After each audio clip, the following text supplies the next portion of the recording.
The handcuffs bit into Emily Carter's wrists before she even finished her sentence. I'm just asking about the ticket. Turn around, now. She'd parked in a loading zone for 8 minutes. 8, long enough to grab her ID badge from the clinic after a 16-hour shift. Not long enough to warrant this. 2 officers flanking her like she'd pulled a weapon. Voices sharp, hands rough, shoving her against the hood of her own sedan in broad daylight, while a small crowd gathered on the sidewalk. One officer twisted her arm higher than necessary. She didn't resist, didn't flinch, just went still in a way that looked like compliance but felt like something else entirely. A bystander filmed on his phone. Another whispered to his girlfriend. The shorter cop, badge number 447, leaned close enough that she could smell coffee on his breath. You people always got an excuse, huh? Emily's eyes didn't leave the asphalt, but they didn't panic either. They measured, calculated, remembered. What none of them knew, what the crowd couldn't see, and the officers didn't bother to check, was that the woman they were manhandling had spent 3 years running trauma units in places where the Geneva Convention was a punchline, where she'd stitched soldiers back together under mortar fire and made calls that decided who lived and who didn't. They didn't arrest a nurse. They just lit a fuse. If you want to see how far a single moment of injustice can unravel an entire system, stay with me until the end. Drop a comment with the city you're watching from, and let me know how far this story travels. Because what happens next? No one sees it coming. The holding cell smelled like industrial cleaner and old panic. Emily sat on the bench, hands folded in her lap, still wearing her scrubs. They hadn't let her change, hadn't let her call anyone, hadn't explained why a parking violation had turned into an arrest with enough force to leave bruises already blooming purple along her forearm. Across from her, a younger woman hugged her knees to her chest. Mascara streaked down both cheeks. She'd been crying since they shoved her in 20 minutes ago. First time? The woman asked, voice raw. Emily nodded once. Technically true. They do this, the woman continued, wiping her nose with the back of her hand. Pick people like us, people who won't make noise. My cousin said they got a quota or something. I don't know. I just know I can't afford a lawyer, and they know it. Emily didn't respond. She was listening, but not to the woman. She was cataloging. The fluorescent light in the corner flickered every 11 seconds. The camera in the upper left was angled wrong, didn't cover the door. 2 guards outside, both distracted, one scrolling his phone. The lock mechanism was older than it should be for a precinct this size. Force of habit. You didn't unlearn survival. Footsteps echoed down the hall. Heavy boots. The door clanged open and Officer 447 stepped in, thumbs hooked in his belt, smirk already in place. Carter, you're up. Emily rose smoothly. No hesitation, no sass. She'd learned a long time ago that the people who needed to prove their power were the most dangerous when you challenged it. She followed him into a cramped interrogation room, beige walls, table bolted to the floor, a detective already seated, older, graying at the temples, the kind of face that had seen enough to stop caring. Sit, the detective said without looking up from his folder. Emily sat. He flipped a page. Emily Marie Carter, 34, registered nurse at Crescent General, clean record, no priors. So what happened today? I parked in a loading zone, Emily said evenly, for less than 10 minutes. I came back to move my car and was told I had an outstanding ticket I needed to address immediately. I asked where to pay it. That's when I was arrested. The detective's pen scratched across paper. He didn't look at her. You refused to comply. I didn't. Officer's report says you became verbally combative. I wasn't. You telling me my officers are liars? Emily held his gaze. I'm telling you what happened. He leaned back, arms crossed. You got an attitude problem, Miss Carter. That's what I'm seeing. You got a problem with authority. I have a problem with being arrested for asking a question. See, that right there. He pointed his pen at her like a weapon. That tone. That's what got you here. You think because you work at a hospital you get special treatment? You think you're better than the people keeping this city safe? Emily's jaw tightened, but she didn't bite. This wasn't interrogation. This was theater. She'd seen it before in different uniforms, different accents, power looking for permission to escalate. I'm not asking for special treatment, she said quietly. I'm asking why I'm being held without explanation. The detective stood abruptly, chair scraping tile. You'll be released when we're done processing you.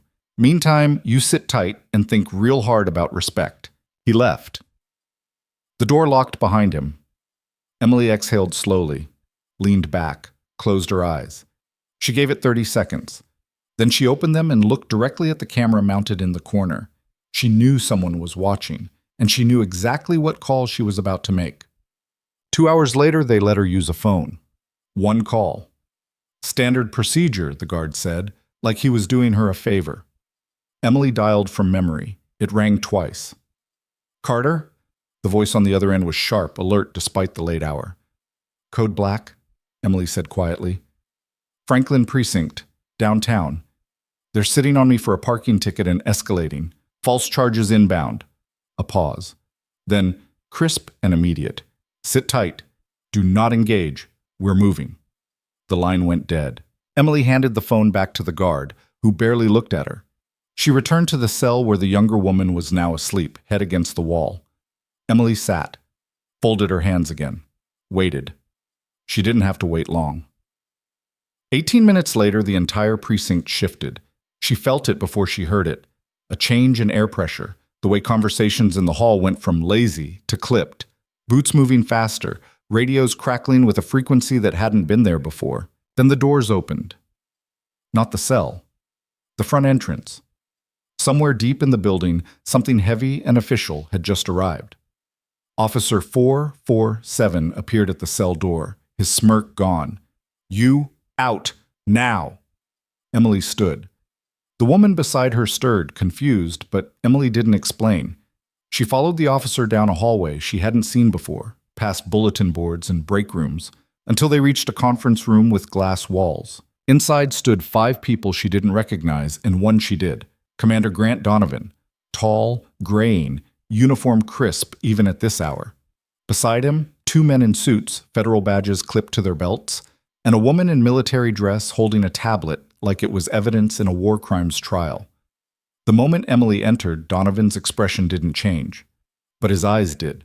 Relief, barely visible, tightly controlled. The detective from earlier was also in the room, along with the deputy commissioner whose face had gone the color of old concrete. Ms. Carter, Donovan said, voice calm but edged in steel. You've been detained for 2 hours and 40 minutes without formal charges, denied legal counsel, and subjected to what appears to be an unlawful arrest. Is that accurate? Emily nodded. One of the federal agents stepped forward. We're going to need body cam footage. All of it, from the initial stop to now. The deputy commissioner cleared his throat. Commander, I think there's been a misunderstanding. Then let's clear it up, Donovan said, cutting him off smoothly. Ms. Carter is a decorated former combat medic with clearance I'm not at liberty to discuss in this room. She served in 3 active theaters and saved more lives than most of your officers will see in a career. So when she gets arrested for asking about a parking ticket, people notice. People with oversight authority. The detective's face went slack. Officer 447, standing near the door, looked like he'd swallowed glass. The woman with the tablet spoke next, voice clipped and professional. Bodycam compliance is mandatory under federal grant conditions. Failure to provide footage within the next 10 minutes will trigger an immediate audit of this precinct's funding and operational license. The deputy commissioner's mouth opened, closed, opened again. I'll have someone pull the files. You do that, Donovan said. Then he turned to Emily. You hurt? Bruises, she said. Nothing that won't heal. We'll document it anyway. The federal agent gestured toward the door. Ms. Carter, you're free to go. We'll follow up within 24 hours. If you experience any retaliation, any contact from this department outside official channels, you call this number immediately. He handed her a card. Emily took it, looked once at the detective, who wouldn't meet her eyes, then at Officer 447, whose hands were shaking just enough to notice. She didn't say anything, didn't need to. Donovan walked her out personally, past the bullpen where every cop in the room had gone silent, past the front desk where the clerk pretended to be busy, all the way to the parking lot where her car was still sitting with a ticket flapping under the wiper. He pulled it off, tore it in half, dropped it in a trash can. You okay? He asked, quieter now. Yeah. They try anything else, you call me first. I know. He studied her for a moment. You didn't have to go quiet in there. You could have torn them apart. Wasn't the time, Emily said. Donovan almost smiled. No, but it's coming. Emily got in her car, started the engine, drove home through streets that felt too still, too ordinary, like nothing had happened at all. But something had. She parked in her driveway, walked up the steps to her small duplex, locked the door behind her, dropped her keys on the counter, stood in the kitchen under the hum of the refrigerator, and let herself breathe. Her phone buzzed. Unknown number. She answered. Ms. Carter? A woman's voice. Nervous, young. My name is Tasha Walls. I'm a paralegal with the Public Defender's Office. I was in processing tonight when you came through. I saw what they did, and I need you to know you're not the first. Emily's grip tightened on the phone. Go on. There's a pattern. Targeting. Mostly women. Mostly people who won't fight back. They escalate minor violations into arrests, sit on people until they're desperate, then offer deals that screw them for years. I've been documenting it for 8 months, but no one will listen because I'm just a paralegal, and they're cops, and send me everything, Emily said. A pause. You serious? Dead serious. Why would you help? You're out. You could just walk away. Emily looked at the bruise on her wrist, already deepening to plum. Because they picked the wrong person to operate on. Tasha's breath hitched. I'll send files tonight, encrypted. But Ms. Carter, be careful. They don't like it when people push back. I'm counting on it, Emily said. She hung up, set the phone down, opened her laptop. By midnight, the files arrived. 37 cases, patterns, timelines, names. Emily read until her eyes burned. Then she read some more. Somewhere across town, in a precinct that had just been rattled to its foundation, Officer 447 sat in a break room staring at his hands. The deputy commissioner stood in his office, door closed, phone pressed to his ear. I don't care what it takes. Shut her down, quietly, before this gets worse. And in a federal building downtown, an agent named Tomlinson forwarded a file to his supervisor with a subject line that read, Possible systemic corruption. Franklin Precinct. Recommend full audit. Emily closed her laptop, stood, walked to the window. The city lights blinked back at her, indifferent and endless. She wasn't done. Not even close. Because they thought she'd disappear. Thought she'd take her bruises and her fear and slink back into the shadows where people like her were supposed to stay. But Emily Carter had spent years in shadows far darker than this. She'd stitched men back together under fire. She'd made impossible choices in impossible moments. She'd survived things that would have shattered most people. And now they'd given her a target. Somewhere in the precinct, a phone rang, then another, voices rising, doors slamming. The fuse was lit, and Emily had all the time in the world to watch it burn. 3 days passed, quiet ones. Emily went to work, smiled at patients, changed dressings, monitored vitals, came home, ate leftovers, slept in fragments, but beneath the surface, something else was moving. Tasha sent more files, testimony from people too scared to go on record, screenshots of internal memos. A whistleblower in the evidence room who'd seen things disappear. Emily cataloged it all, cross-referenced, built timelines. On the 4th day, her phone rang. Blocked number. She answered. Miss Carter. A man's voice, smooth, practiced. My name is Lieutenant Wells. I'm calling from Internal Affairs. I'd like to speak with you about the incident at Franklin Precinct. Informally, just to clear the air. I already gave my statement, Emily said. I understand, but there's been some confusion. I think it would benefit everyone if we could sit down, just you and me, off the record. Emily leaned back against her kitchen counter. Off the record doesn't exist in a police investigation, Lieutenant. A pause. Then a chuckle, low and oily. You're sharp, I respect that. But Ms. Carter, you should know, some people are concerned you're making this into something it's not. A misunderstanding that got out of hand. We'd hate to see you drag yourself through a process that won't end well for anyone. Is that a threat? It's advice, from someone who's seen how these things play out. Emily's voice went flat. I'll keep that in mind. She hung up. 2 hours later, her car wouldn't start. Battery dead. No reason. It had been fine that morning. She called a tow, got a jump, drove to work. That night, her apartment building's security camera went offline. Building manager said it was a glitch. Happens all the time. Emily didn't believe in coincidences. She called Donovan. "They're circling," she said. "I know. We're watching. Stay visible. Don't go anywhere alone."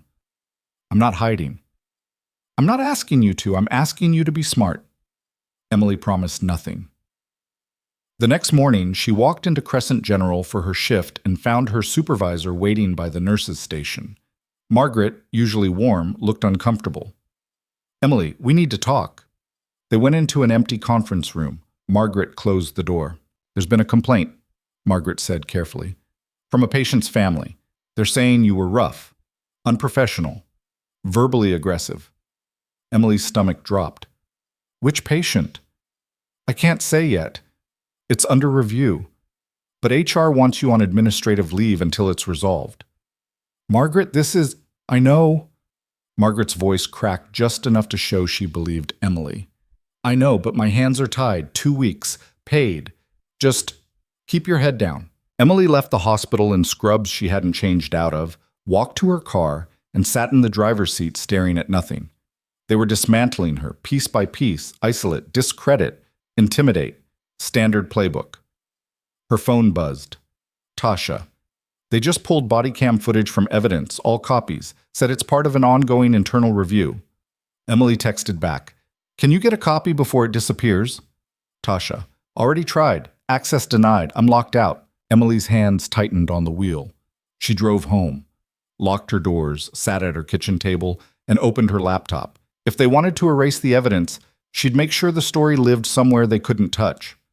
She started writing, every detail, every moment, every name, and then she sent it to 3 people. Donovan, the federal agent, and a journalist she'd met once at a VA benefit who owed her a favor. By morning, the email had been forwarded 6 times. By noon, a local news segment ran a story. Nurse arrested over parking ticket. Was it retaliation? By evening, Franklin Precinct's phones were ringing off the hook, and in the deputy commissioner's office, a man named Garrett Poole sat in silence, staring at a screen showing Emily's face on every local channel. He picked up his phone, dialed. "She's not backing down," he said. The voice on the other end was cold. "Then make her." Poole hung up. Across town, Emily locked her door and checked the security camera she'd installed herself that afternoon. Motion sensor, cloud upload, encrypted. She wasn't going down easy, and she wasn't going down alone.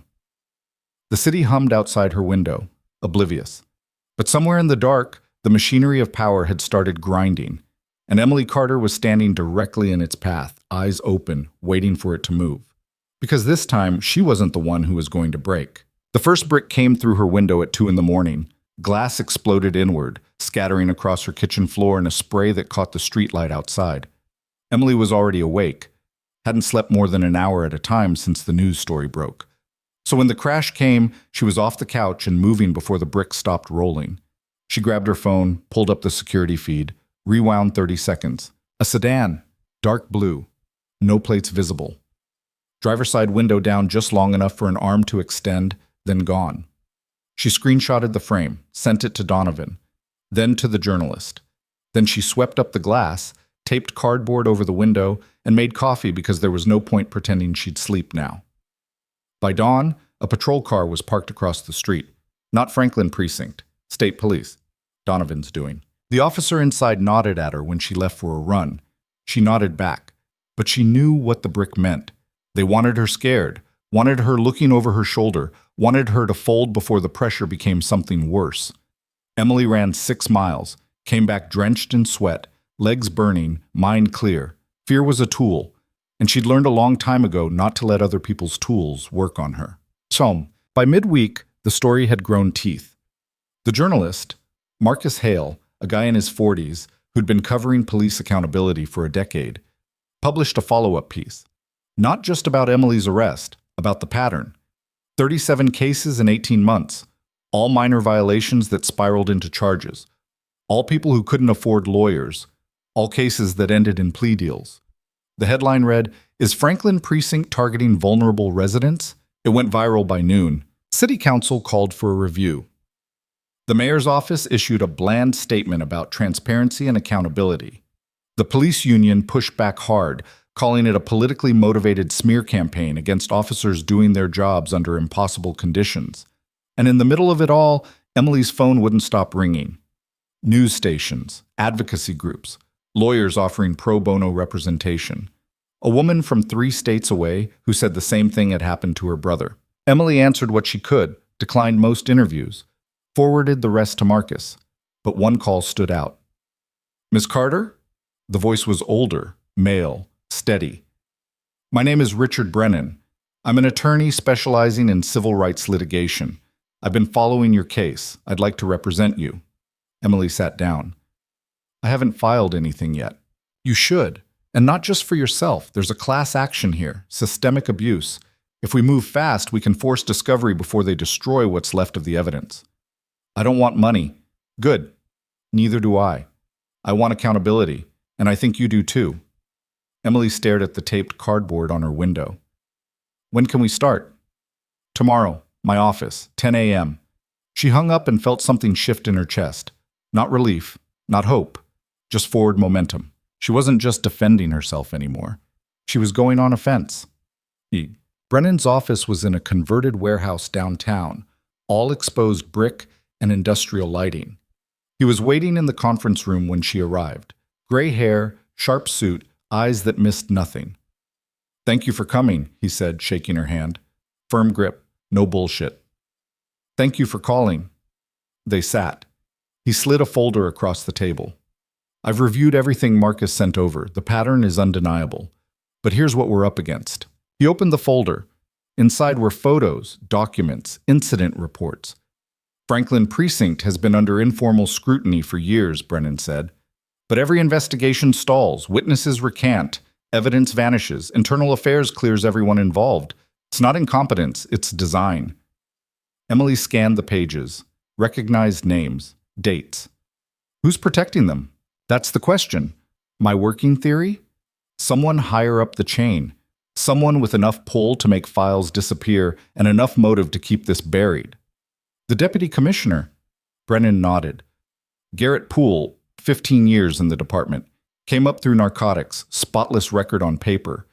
But he's also the one who signs off on evidence requests, disciplinary reviews, and budget allocations. If there's a rot, it runs through his office. Emily leaned back. "So we go after him. Carefully. He's connected. Union backing, political allies. If we move too fast, he'll lawyer up, and we'll spend years in depositions that go nowhere." "Then what do you suggest?" Brennan smiled, thin and sharp. "We let him make the next mistake. People like Poole? They can't help themselves. They think they're untouchable. So we press just hard enough to make him react. And when he does, we're ready." Emily met his eyes. "You've done this before. Twice.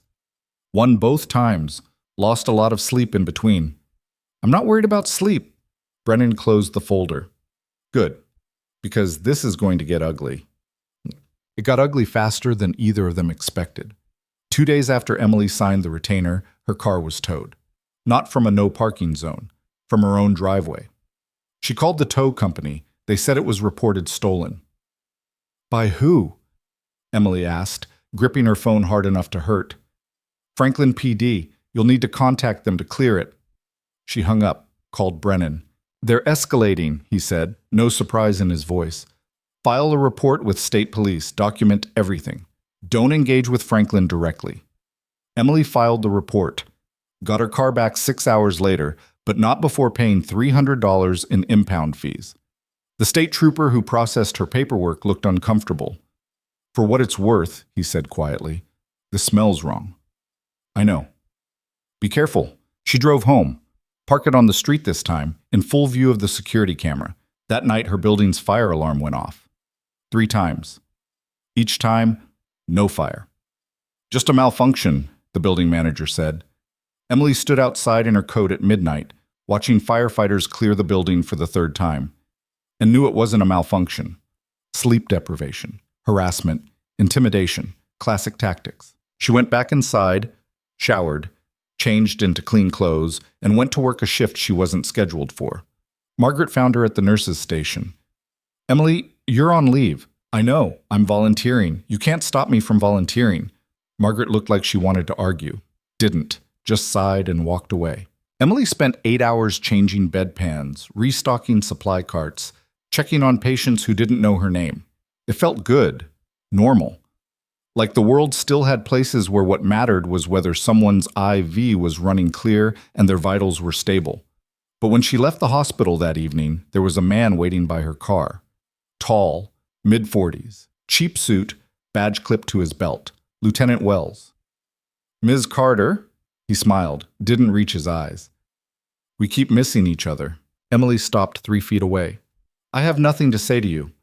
"That's a shame, because I have a lot to say to you." He stepped closer. Not threatening, just invasive. "You're making a lot of noise, just stirring up trouble. And for what? A parking ticket? You really want to burn your life down over something this small?" "I'm not the one who escalated it." "No?"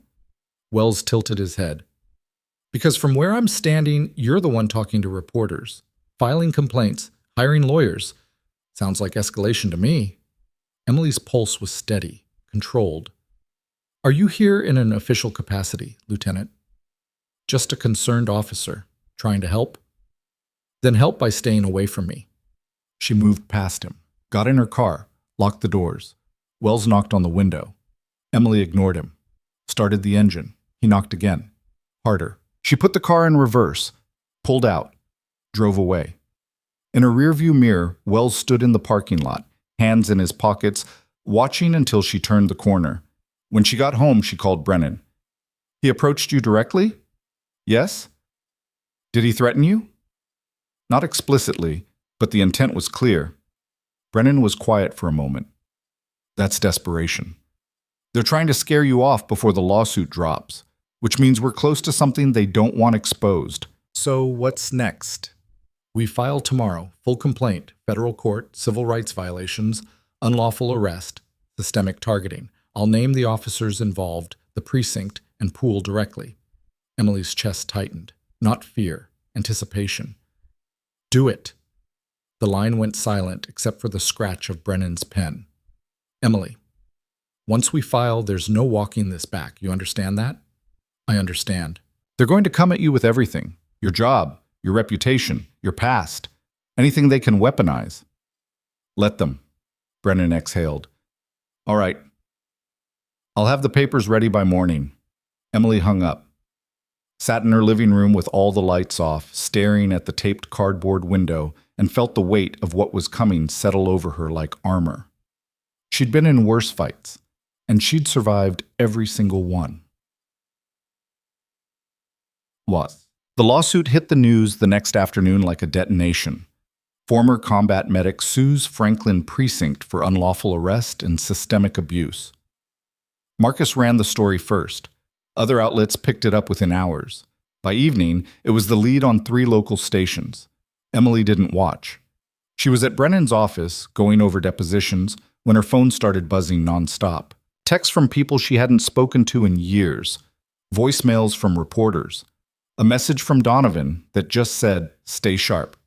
She turned her phone off, focused on the paperwork in front of her. Brennan was walking her through the discovery process when his assistant knocked. "Sir, there's someone here to see Ms. Carter." Brennan frowned. "We're not expecting anyone." "She says it's urgent." Emily and Brennan exchanged a glance. He nodded. The woman who walked in was young, mid-20s, dressed in business casual, eyes red like she'd been crying recently. "Miss Carter?" Her voice shook. "I'm Rachel Ortiz. I worked in the evidence room at Franklin. I need to talk to you." Emily gestured to a chair. "Sit." Rachel sat, hands twisting in her lap. "I saw your lawsuit, and I can't stay quiet anymore." Brennan leaned forward. "What do you mean?" Rachel swallowed hard. "They've been destroying evidence for months. Body cam footage, incident reports, anything that makes the department look bad. I've been logging it, screenshots, timestamps. I kept copies of everything I could because I knew something was wrong, but I didn't know who to tell and—" "Slow down," Brennan said gently. "Take a breath." Rachel inhaled shakily.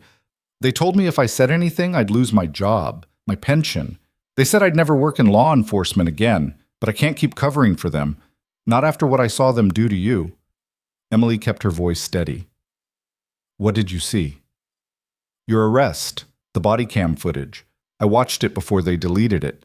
You didn't do anything wrong. They provoked you, and then they erased it. Lieutenant Wells personally came down and ordered the files wiped. Brennan's pen was already moving. Do you still have access? No, they locked me out 2 days ago, but I have backups. On a drive at home. Everything from the last 8 months. Brennan's eyes gleamed. Ms. Ortiz, are you willing to go on record? Rachel's hands were still shaking, but her voice firmed up. Yes. Do you understand what that means? They'll retaliate. Hard. I know. Rachel looked at Emily. But if you're willing to fight them, then so am I. Emily reached across the table, took Rachel's hand, squeezed once. Thank you. Brennan was already pulling out a recorder.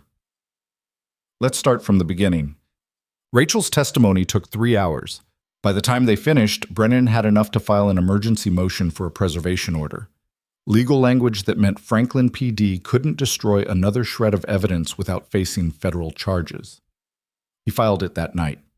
By morning, the order was granted. And by noon, the precinct was in chaos.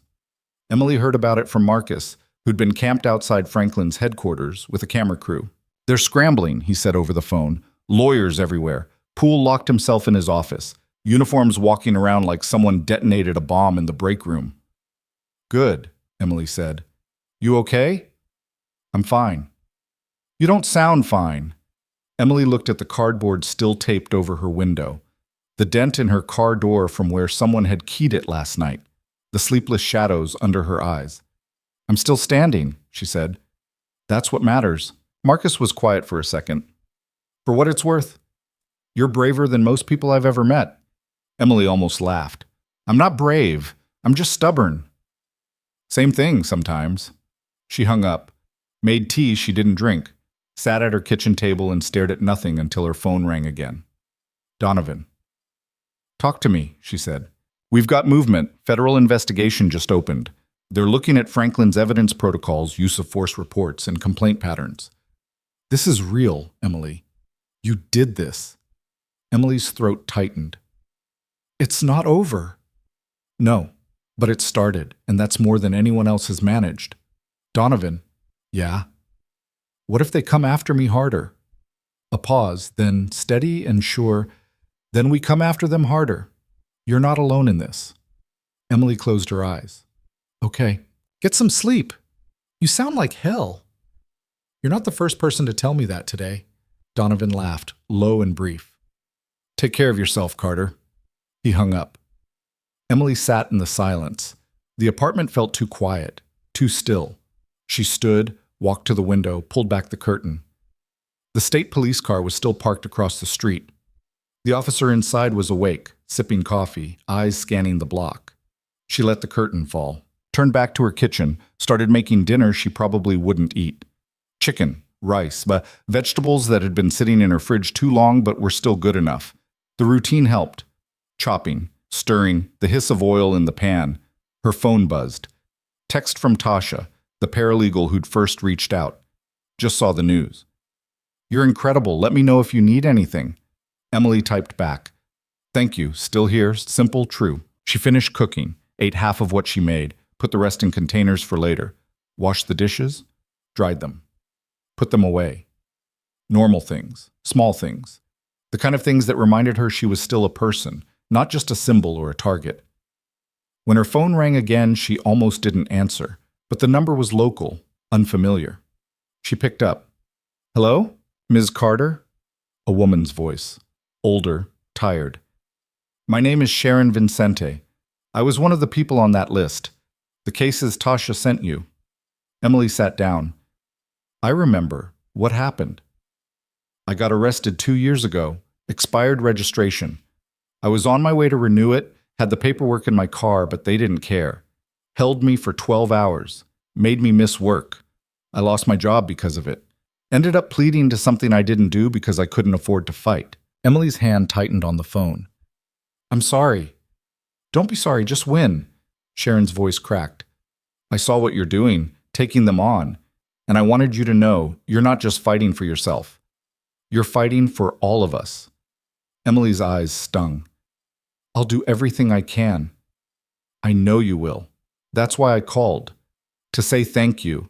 And to tell you, if you need me to testify, to go on record, whatever it takes, I'm in. Sharon, I mean it. They broke me once. I'm not letting them do it again. Emily swallowed hard. I'll have Brennan reach out. Good. You take care of yourself, Ms. Carter. The world needs more people like you. The line went dead. Emily set the phone down, stared at it for a long moment. She wasn't fighting alone anymore, and that made all the difference. But somewhere across the city, in an office that reeked of old leather and desperation, Garrett Poole sat behind his desk, staring at a legal document that was going to ruin him. The federal preservation order, the lawsuit, the media circus. Everything he'd spent years building was collapsing. He picked up his phone, dialed a number he'd been avoiding.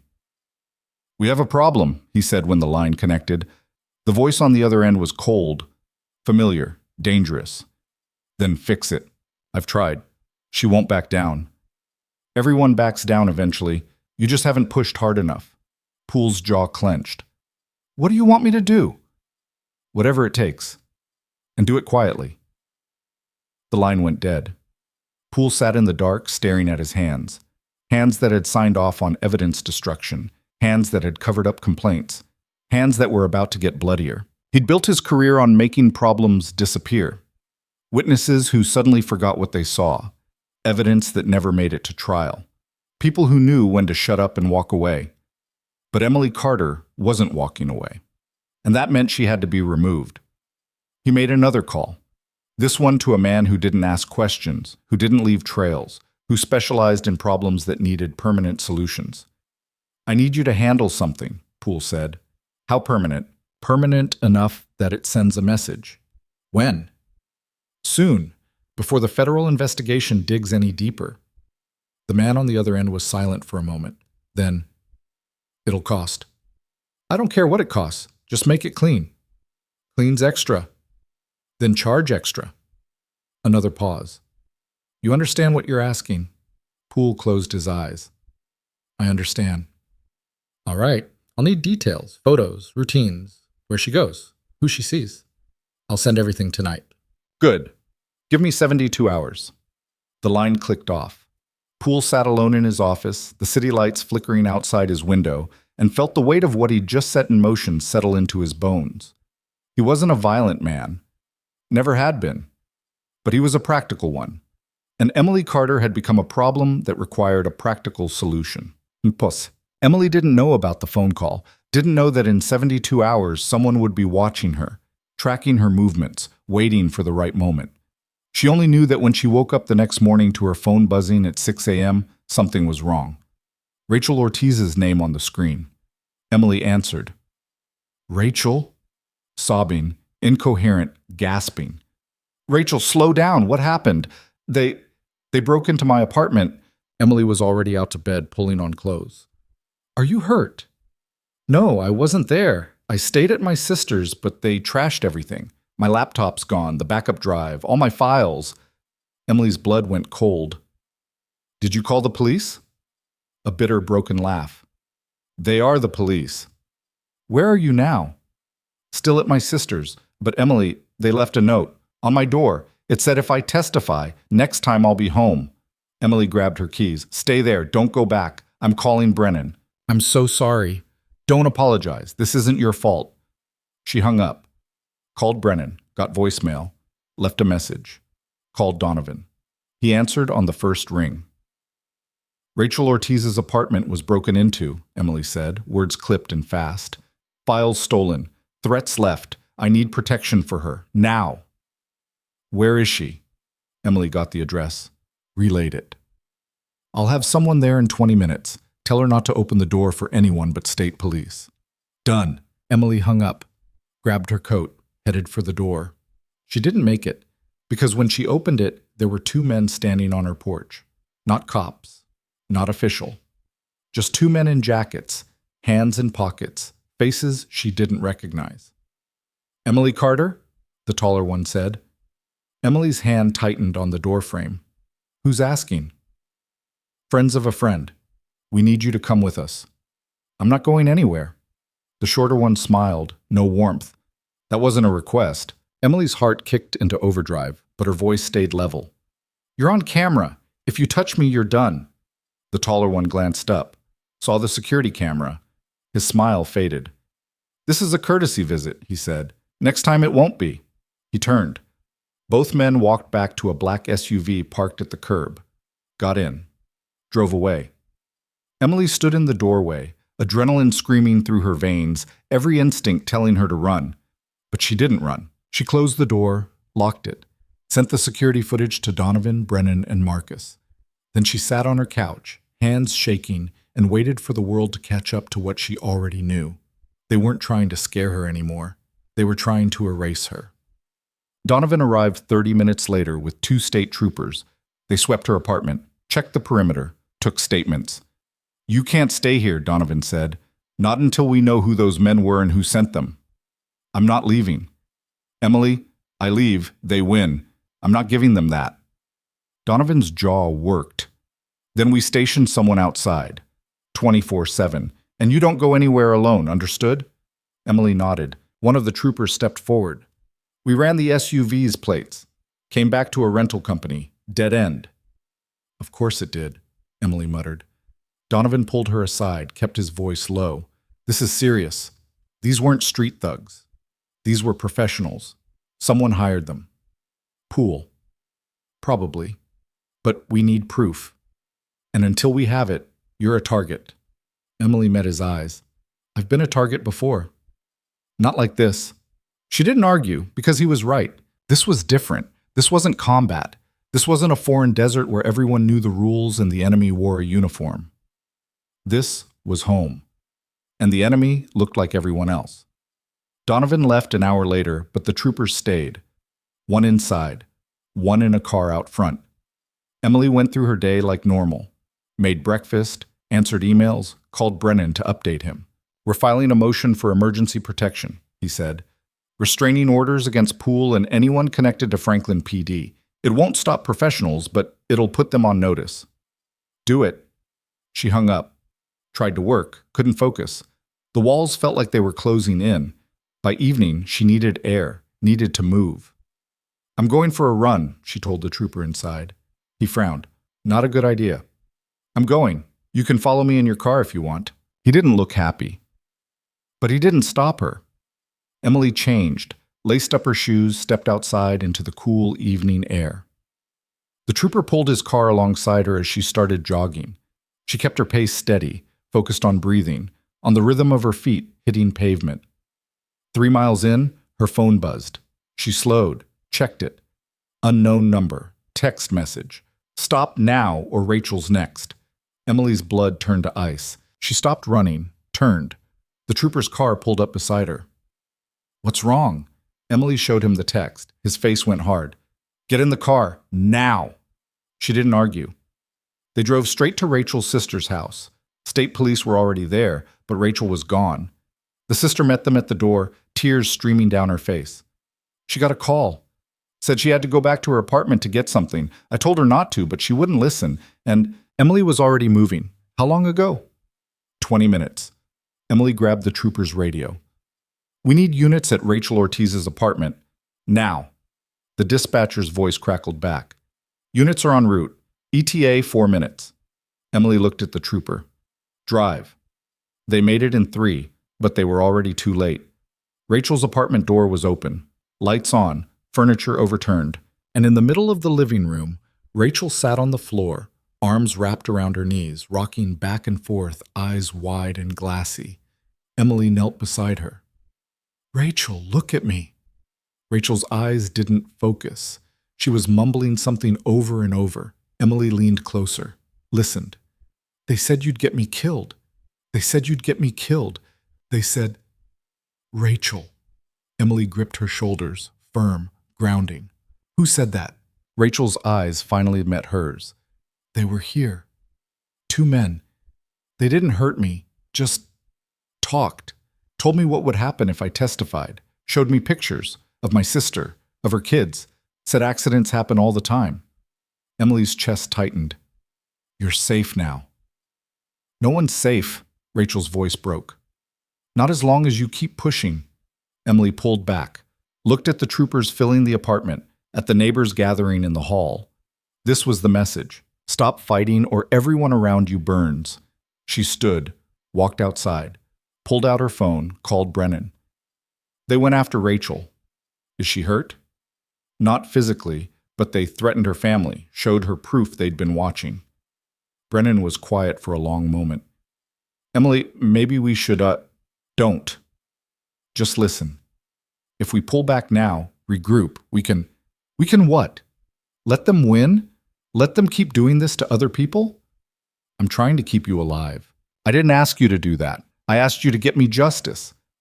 Brennan exhaled. Justice doesn't mean anything if you're dead. Then I'll die trying. She hung up before he could respond, stood on the sidewalk, city noise washing over her, and felt the full weight of what she was up against settle onto her shoulders. They had resources, connections, people willing to hurt innocent civilians to protect a corrupt system. And she had what?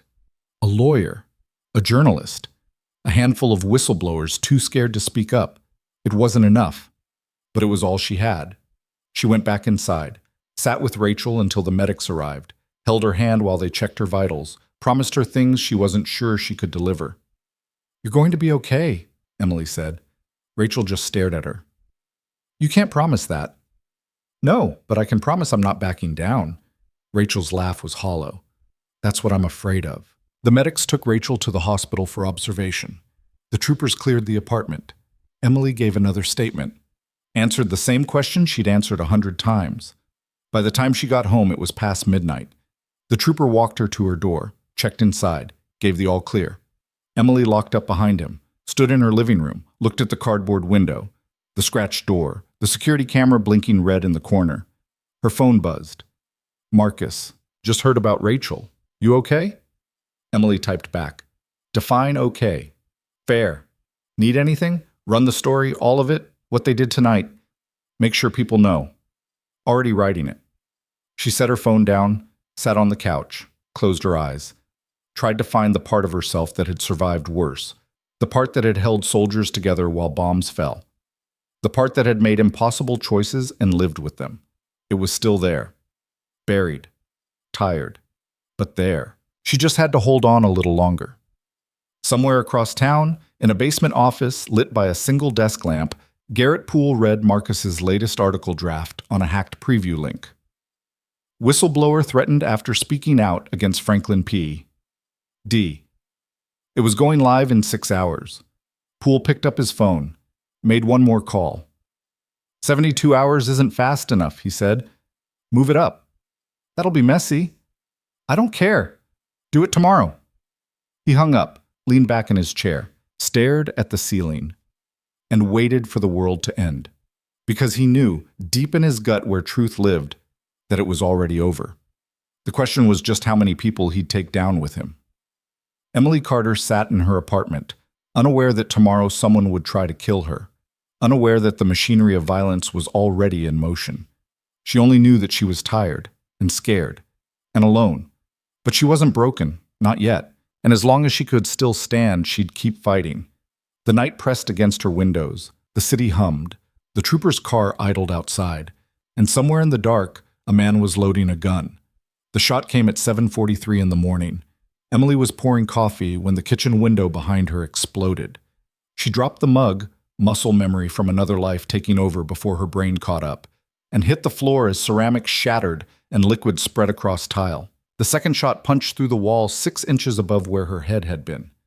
No sound. Suppressed. Professional. The trooper stationed inside was already moving, radio in hand, shouting codes Emily only half heard through the ringing in her ears. She crawled toward the hallway, glass biting into her palms, heart slamming against her ribs. A third shot. This one through the front window, triangulating. Whoever was shooting knew what they were doing. The trooper grabbed her arm, hauled her into the bathroom, shoved her into the tub. Stay down. Don't move. He was back out before she could respond. Emily lay in the tub, breathing hard, hands shaking, and listened to the chaos unfold outside. Sirens, shouting. The trooper's partner returning fire, sharp cracks that echoed down the street. Then silence. Heavy. Wrong. Emily counted to 30, then 60, then gave up counting and just listened to her own pulse hammering in her ears. Footsteps in the hallway. "Clear," someone called. The trooper appeared in the doorway, face pale, gun still drawn. "You hit?" Emily checked herself, hands bleeding from glass, knee throbbing where she'd slammed it on the floor. "But nothing serious." "I'm okay." "Stay here." He disappeared again. Emily climbed out of the tub on legs that didn't want to hold her, leaned against the sink, looked at herself in the mirror, blood on her palms, dust in her hair, eyes too wide. This was real. Someone had just tried to kill her. She heard voices outside. More sirens. The crackle of radios. Then Donovan's voice, cutting through everything else, sharp and furious. Emily walked out of the bathroom. Through her destroyed living room. Out onto the porch where half the neighborhood had gathered. Donovan was there, talking to a detective, but the moment he saw her, he broke off mid-sentence. "Jesus Christ." He crossed the lawn in 4 strides. "You're bleeding." "It's just glass." "That's not just glass." He grabbed her wrist, turned her hand over, deep cuts across both palms. "You need stitches." "I need to know who shot at me." "We're working on it." "That's not an answer." Donovan's jaw worked. Shooter was on a rooftop 2 blocks east, high-powered rifle. By the time we got there, he was gone. Left the weapon. No prints, no shell casings, nothing. Emily's stomach dropped. "So he's still out there." "We're canvassing the area, but yeah, he's out there." A paramedic approached, kit in hand. Donovan stepped back. Let the medic guide Emily to the ambulance. She sat on the bumper while he cleaned and bandaged her hands. Watched the crime scene techs swarm her apartment. Watched neighbors whisper and point. Marcus showed up 20 minutes later, camera crew in tow. Donovan intercepted him before he could get close. "Not now. People need to know what happened." "They'll know after we process the scene." Marcus looked past him, made eye contact with Emily, mouthed, "You okay?" Emily nodded. Marcus turned back to Donovan. "This is connected to the lawsuit. You know it is." "I don't know anything yet." "Bullshit!" Donovan stepped closer, dropped his voice. "You run a story right now, you'll spook whoever did this. Let us work. You'll get your exclusive, just not today." Marcus hesitated, then nodded. 24 hours. "Fine." The crew left. The paramedic finished bandaging Emily's hands. Donovan came back. "You can't stay here," he said. "You already told me that." "I mean it this time. Whoever hired that shooter, they're not stopping, and next time you might not be fast enough." Emily looked at her apartment, at the shattered windows, the bullet holes in the walls, her home. Violated. Destroyed. She felt anger rise in her chest, hot and sharp. "Where do you want me to go?" she asked quietly. "Safe house, federal protection, until we can—" "No." "Emily, I go into hiding. They win. Everyone sees me disappear and thinks I back down. I'm not doing that." Donovan rubbed his face. "Then what do you want?" Emily met his eyes. "I want to finish this." "You almost got finished today." "Almost doesn't count." He stared at her, then shook his head. "You're the most stubborn person I've ever met. That's why I'm still alive." Donovan exhaled, long and slow. "All right, but we do this my way. You don't go anywhere without an escort. You don't sleep in the same place twice, and you carry this." He pulled a small canister from his jacket. Pepper spray. "It's not much, but it's something." Emily took it. "Okay." "I'm serious, Carter. No heroics, no lone wolf shit. You stay visible, you stay smart, and you let us do our job." "I will." She didn't mention that staying visible meant staying vulnerable. That smart didn't always mean safe. That his job and hers weren't the same thing. She just pocketed the pepper spray and watched them load her belongings into evidence bags. They put her in a hotel downtown. 3rd floor, corner room, 2 troopers outside the door. Emily sat on the bed and stared at the wall. Her phone buzzed. Brennan. "I heard. Are you okay?" "Define okay." "Fair question." He paused. "I'm filing an emergency motion with the court. Attempted murder of a plaintiff in an active civil rights case. Federal jurisdiction. This just became a lot bigger than Franklin PD. "Good." "Emily." His voice softened. "You don't have to keep doing this." We can withdraw the suit, get you somewhere safe. Let the feds handle it. And what happens to everyone else? Sharon, Rachel, the 35 other people on that list? They'll be fine. No, they won't. They'll be exactly where they were before, scared, silenced, forgotten. Brennan was quiet. You're going to get yourself killed. Maybe. But at least I'll die standing up. She hung up before he could argue, lay back on the bed, closed her eyes, tried to find sleep, and failed. The story broke the next morning anyway. Not from Marcus. From someone who'd been in the crowd.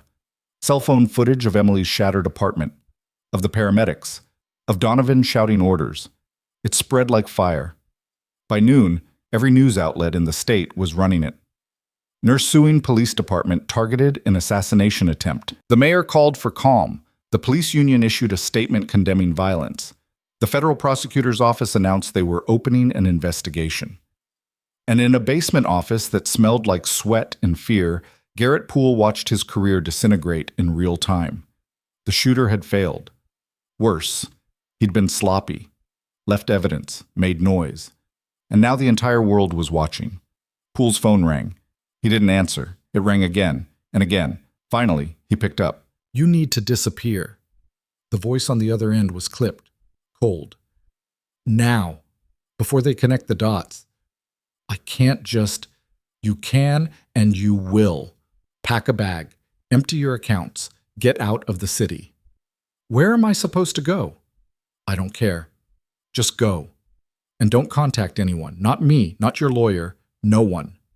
The line went dead. Poole sat in silence. Then he stood, grabbed his coat, walked out of the precinct for the last time, drove to his house in the suburbs, packed a bag with shaking hands, cash from the safe.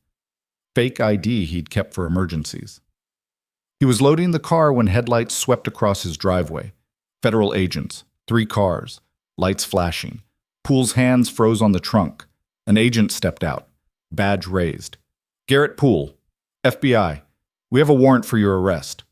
Poole didn't run, didn't fight, just stood there while they cuffed him and read him his rights. Watched his neighbors gather on their lawns. Watched his life end. They put him in the back of a sedan, drove him downtown, booked him into federal holding. And in a hotel room 3 miles away, Emily's phone buzzed with a news alert. Deputy Commissioner arrested in connection with witness intimidation. She read it twice, then called Brennan. Did you see? Just now. Is this real? It's real. FBI moved fast. They've been building a case for weeks. Your shooting was the final piece. Emily sat down. Hard. What happens now? Now? The floodgates open. Everyone Poole ever protected is exposed. Everyone he ever threatened comes forward. This thing unravels all the way to the top. Emily's hands were shaking. We won. Not yet, but we're close. She hung up, stared at her bandaged palms, felt something crack open in her chest. Not relief. Not yet. But the beginning of it. She'd survived. And the people who tried to kill her were finally facing consequences. Do? But the story didn't end there. Because that night, in a holding cell downtown, Garrett Poole made a decision. He'd spent his career protecting people, covering up mistakes, making problems disappear. And now he was the problem. He called his lawyer, spent 2 hours negotiating. By morning, he had a deal, full cooperation, names, dates, evidence, in exchange for a reduced sentence. The federal prosecutor took the deal. And 48 hours later, the indictments started dropping. Lieutenant Wells, Officer 447, 3 captains, 2 judges, a city council member, the whole network, exposed, charged, arrested. Emily watched it unfold on the news from her hotel room, watched the perp walks, the press conferences, the public apologies, watched the system she'd fought against eat itself alive. Marcus called. You seeing this? Yeah. How do you feel? Emily thought about it. Tired. That's fair. He paused. For what it's worth. You did something incredible. You took on a corrupt system and won. Most people don't have the guts to do that. I didn't have a choice. Everyone has a choice. You just made the hard one. She hung up, looked at herself in the bathroom mirror. Still tired, still scared, but alive. And for the first time in weeks, she slept through the night. What? The trial took 6 months to prepare. Emily gave depositions, testified before grand juries, sat through interviews with federal investigators who asked the same questions 50 different ways. She went back to work at the hospital. Margaret welcomed her back with a hug that lasted too long and tears neither of them mentioned. Rachel came forward officially. So did Sharon. So did 18 other people who'd been targeted by Franklin PD. The class action lawsuit expanded. More plaintiffs, more evidence, more pressure. And through it all, Emily just kept moving forward. One day at a time, one shift at a time, one breath at a time. She got a new apartment, smaller, safer, with better locks and a security system that didn't rely on cheap cameras. She saw a therapist, talked about things she'd never said out loud, about the shooting, about the fear, about the weight of carrying other people's hope. And slowly, so slowly she almost didn't notice, she started to feel like herself again. Not the version of herself from before the arrest. That person was gone. But someone new, harder, sharper, less willing to accept injustice as inevitable. The trial started in September. Federal courthouse. Standing room only. Emily sat in the gallery with the other plaintiffs, watched the prosecutors lay out their case, watched the defense try to poke holes, watched Garrett Poole take the stand and confess to everything. The courtroom was silent as he spoke, describing the system he'd built, the quotas, the targeting, the evidence destruction, naming names, burning bridges. The defense tried to discredit him, called him a liar, a disgraced officer trying to save himself. But the evidence backed him up, every word. Body cam footage Rachel had saved, financial records showing payoffs, witness testimony from 24 people who'd been targeted. It was overwhelming. And when the prosecution rested, Emily knew they'd won. The jury deliberated for 3 days, came back with guilty verdicts on all counts. The courtroom erupted. Cheers, tears, people hugging strangers. Emily just sat there, hands folded, eyes dry. It was over. Except it wasn't, because 2 weeks after the verdict, Emily got a call from a number she didn't recognize. She answered. Hello? Ms. Carter? A woman's voice. Professional, clipped. This is Agent Tomlinson with the FBI. I need you to come to our field office. Today. It's urgent. Emily's stomach tightened. What's this about? I can't discuss it over the phone. Can you be here in an hour? Yes, I'll be there. She hung up, stared at the phone, called Donovan. FBI just called. Want me to come in? You know anything about this? A pause. No, but I'll meet you there. Emily drove to the federal building downtown. Donovan was waiting outside. They went in together, were escorted to a conference room on the 3rd floor. Agent Tomlinson was there. Mid-40s, sharp suit, tired eyes. Thank you for coming, she said. Please, sit. Emily sat. Donovan beside her. Tomlinson slid a folder across the table. We need to talk about Garrett Poole. Emily's chest tightened. What about him? He's dead. The room tilted. Emily gripped the edge of the table. What? Suicide. In his cell, last night. Tomlinson's face was unreadable. He left a note and a package, addressed to you. She pushed a sealed envelope across the table. Emily stared at it. I don't understand. Neither do we, but we need you to open it, here, in front of us, in case it's evidence. Emily's hands were shaking as she picked up the envelope, tore it open. Inside was a single sheet of paper, handwritten. Ms. Carter, I'm not asking for forgiveness. I don't deserve it. But I need you to know the truth. I wasn't the top. I was the middle. Someone above me gave the orders. Someone with more power, more protection. I tried to tell the feds. They didn't believe me. Said I was making it up to reduce my sentence. But I'm telling you now. Because you're the only one who might actually do something about it. The person who ordered your assassination, who ran the whole operation, is Judge Warren Hathaway.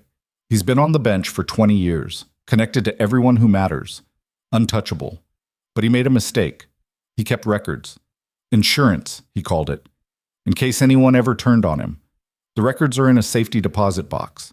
First National Bank, downtown branch. Box 447. The key is taped to the back of this letter. Use it. Finish what you started. I'm sorry for what I did to you, for what I almost did to you. I hope this helps.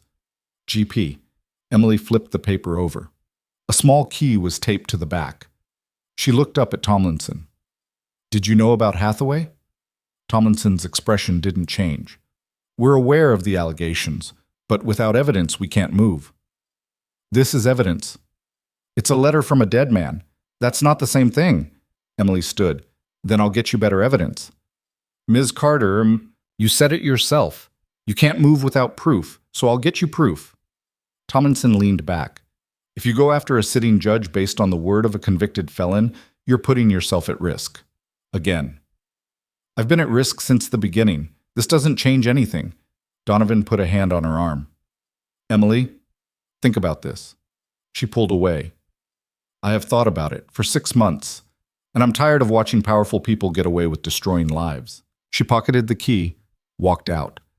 Donovan caught up with her in the parking lot. You can't do this alone. Watch me. I'm serious. Hathaway is connected. If he's dirty, he's got protection. You go at him without backup, you'll disappear. Emily stopped, turned. Then come with me. Donovan stared at her. You're really going to do this? Yes. He shook his head. You're insane. Probably. He pulled out his phone, made a call. Marcus, it's Donovan.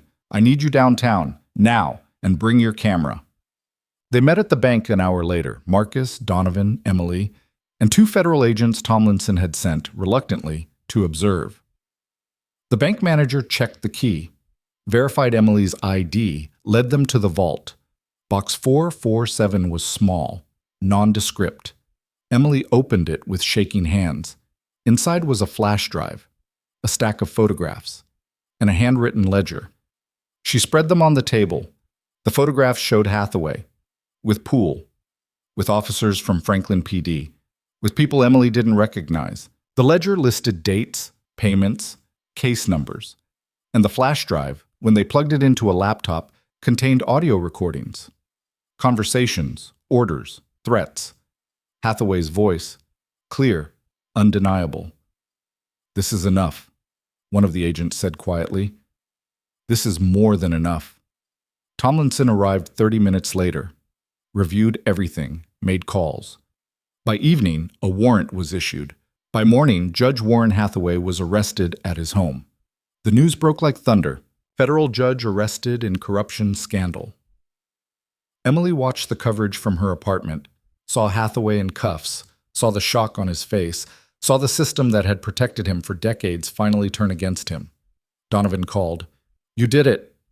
Emily didn't feel victorious, just tired. Is it really over? Not yet, but it's close. Hathaway's arraignment is tomorrow. He'll fight. But with Poole's evidence, he's done. Emily hung up, sat in silence, wondered how many more people were still hiding, still protected, still untouchable, and knew, deep in her bones, that this was just the beginning. Because systems didn't collapse from one fight. They collapsed from 1,000 small cracks, and she'd just opened the first one. The next morning, Emily woke to her phone ringing. Unknown number. She almost didn't answer, but something made her pick up. Ms. Carter? A man's voice. Calm, cold, unfamiliar. Who is this? Someone who wants to help you understand what you've just started. Emily's blood went cold. I'm hanging up. Judge Hathaway isn't the top either. Emily froze. There are others, people you'll never see coming, people who don't leave records or make mistakes. And now that you've exposed Hathaway, they're paying attention. Who are you? A friend or an enemy? Depends on what you do next. What do you want? I want you to stop. Walk away before you stumble into something you can't survive. I'm not walking away. A pause. Then quietly, I know, that's why I'm calling, to warn you. Because the people above Hathaway, they don't hire shooters. They don't make threats. They just erase you from existence. And no one ever finds out why. The line went dead. Emily sat on her bed, phone in her shaking hand, and felt the walls close in again. She'd thought it was over, but it was just beginning. And somewhere in the city, in an office she'd never see, Someone was making a decision about whether Emily Carter was worth the risk of letting live. Emily didn't sleep that night. She sat at her kitchen table with the lights off, phone face down, replaying the voice in her head. They just erase you from existence. By dawn, she'd made a decision. She wasn't running, but she wasn't waiting either. She called Brennan at 6 a.m. "I need you to file something for me." His voice was groggy. "What kind of something?" "A formal statement, notarized. Everything I know about Hathaway, Poole, and whoever's above them. Names, evidence, suspicions. Everything. If something happens to me, it goes public automatically." Brennan was quiet for a moment. "Emily, what happened?" "Someone called, warned me to back off." "Did they threaten you?" "Not explicitly, but the message was clear." She heard him moving, getting dressed probably. "Come to my office, now. We'll draft it together." Emily was there by 7:30. They spent 3 hours writing. Every detail she could remember, every connection she'd found, every piece of evidence that might matter if she disappeared. When they finished, Brennan looked pale. "If even half of this is true, it's true. Then you're not just fighting a corrupt precinct. You're fighting something institutional, something that's been operating for decades." Emily met his eyes. "I know." He had the statement notarized, filed copies with 3 separate law firms, set up a dead man's switch. If Emily didn't check in every 72 hours, everything went to the press. "This doesn't make you safe," he said. "Nothing makes me safe. But at least now they know killing me won't solve their problem." She left his office and went straight to the hospital, told Margaret she was available for any shifts that needed covering, kept herself visible, kept herself moving. If someone was coming for her, she'd make them work for it. Hathaway's arraignment was scheduled for Friday. Emily didn't attend. Brennan advised against it, but she watched the coverage from the nurse's break room during her lunch. The judge looked smaller in handcuffs, older, like someone's grandfather caught shoplifting, not a man who'd orchestrated years of systemic abuse. The federal prosecutor laid out the charges: conspiracy, racketeering, evidence tampering, obstruction of justice. Hathaway's lawyer argued for bail, called his client a pillar of the community, a decorated jurist with decades of service. The prosecutor countered with Poole's recordings, with the ledger, with testimony from 3 officers who'd flipped in exchange for deals. Bail was denied. Hathaway was remanded to federal custody pending trial. Emily watched him being led away and felt nothing. No satisfaction, no relief. Just a hollow awareness that this still wasn't over. Her phone buzzed. "Marcus, did you see?" She typed back, "Yeah, this is huge. You know that, right? A sitting federal judge. This is going to shake everything." "Good. Let it shake." She pocketed her phone, finished her shift, drove home through streets that felt quieter than they should, parked in her building's garage, took the stairs instead of the elevator, checked the hallway before unlocking her door. Inside, everything was exactly as she'd left it. She locked up, drew the curtains, made dinner she barely tasted, and waited. Because she knew, somewhere deep in her gut, that the other shoe was about to drop. It dropped 2 days later. Emily was restocking supply carts when Margaret found her, face tight, eyes worried. "There are 2 men in the lobby asking for you, federal agents." Emily's hands stilled. "Did they say what they want?" "Just that it's urgent?" Emily set down the box she was holding, followed Margaret to the elevator, rode down in silence. The agents were waiting by the front desk. Suits, badges, expressions that gave nothing away. "Miss Carter, I'm Agent Reardon. This is Agent Moss. We need you to come with us." Emily's pulse kicked up. "Am I under arrest?" "No, but we need to talk, privately." She glanced at Margaret, who looked like she wanted to argue. Emily shook her head slightly. "It's okay." They escorted her to an unmarked sedan parked outside, drove her to the federal building without explaining why. Inside, they took her to the same conference room she'd been in before. Tomlinson was waiting. "Sit," Tomlinson said. Emily sat. Tomlinson slid a photograph across the table. A man, mid-50s, gray hair, expensive suit, face Emily didn't recognize. "Do you know who this is?" "No." "His name is Vincent Caruso. He's a city councilman, also a real estate developer. Also, according to records we found in Hathaway's safe deposit box, The person funding the entire operation. Emily stared at the photo. How much of it? All of it. Payoffs to officers, bribes to judges, the quota system, everything. Caruso was using Franklin PD to clear neighborhoods for development, arrest people on bogus charges, make the area look unsafe, drive down property values, buy everything cheap, then flip it for millions. Emily's stomach turned. How many people? We're still counting, but based on the ledger, hundreds. Maybe more. The room tilted. Emily gripped the edge of the table. Why are you telling me this? She asked quietly. Because Caruso knows we're coming for him, and he knows you're the reason we found the evidence. We think he's going to run, and before he does, we think he might try to tie up loose ends. Emily's blood went cold. You think he'll come after me? We think it's possible, so we're offering protection, full detail, safe house, until we have him in custody. Emily shook her head. No. Ms. Carter, I'm not hiding. Not again. You want to protect me? Arrest him. Today. Before he has a chance to run. Tomlinson leaned back. We're working on it, but we need a solid case. One more mistake and he walks. Then don't make a mistake. Emily stood. Are we done? Tomlinson studied her. You're making this harder than it needs to be. Good. I'm tired of things being easy for people like Caruso. She walked out, found Donovan waiting in the hallway. You knew, she said. I just found out this morning. And you didn't call me? I was trying to figure out how to keep you safe. Emily almost laughed. You can't. None of you can. So stop trying and just finish the job. She left the building, drove home, locked herself inside and tried to breathe through the panic clawing at her chest. Her phone rang. Unknown number. She almost didn't answer, but she knew running from it wouldn't help. What? Ms. Carter. The same voice from before. Calm. Cold. I told you to walk away. I don't take orders from people who hide behind blocked numbers. Vincent Caruso is not a man you want as an enemy. Too late. A pause. He's leaving the country tonight. Private jet. Out of a small airfield north of the city. If you want justice, you have about 6 hours to stop him. Emily's hand tightened on the phone. Why are you telling me this? Because I don't work for him anymore. And because you're the only person stubborn enough to actually do something about it. The line went dead. Emily stared at her phone, then called Tomlinson. I know where Caruso is going, and when. They moved fast.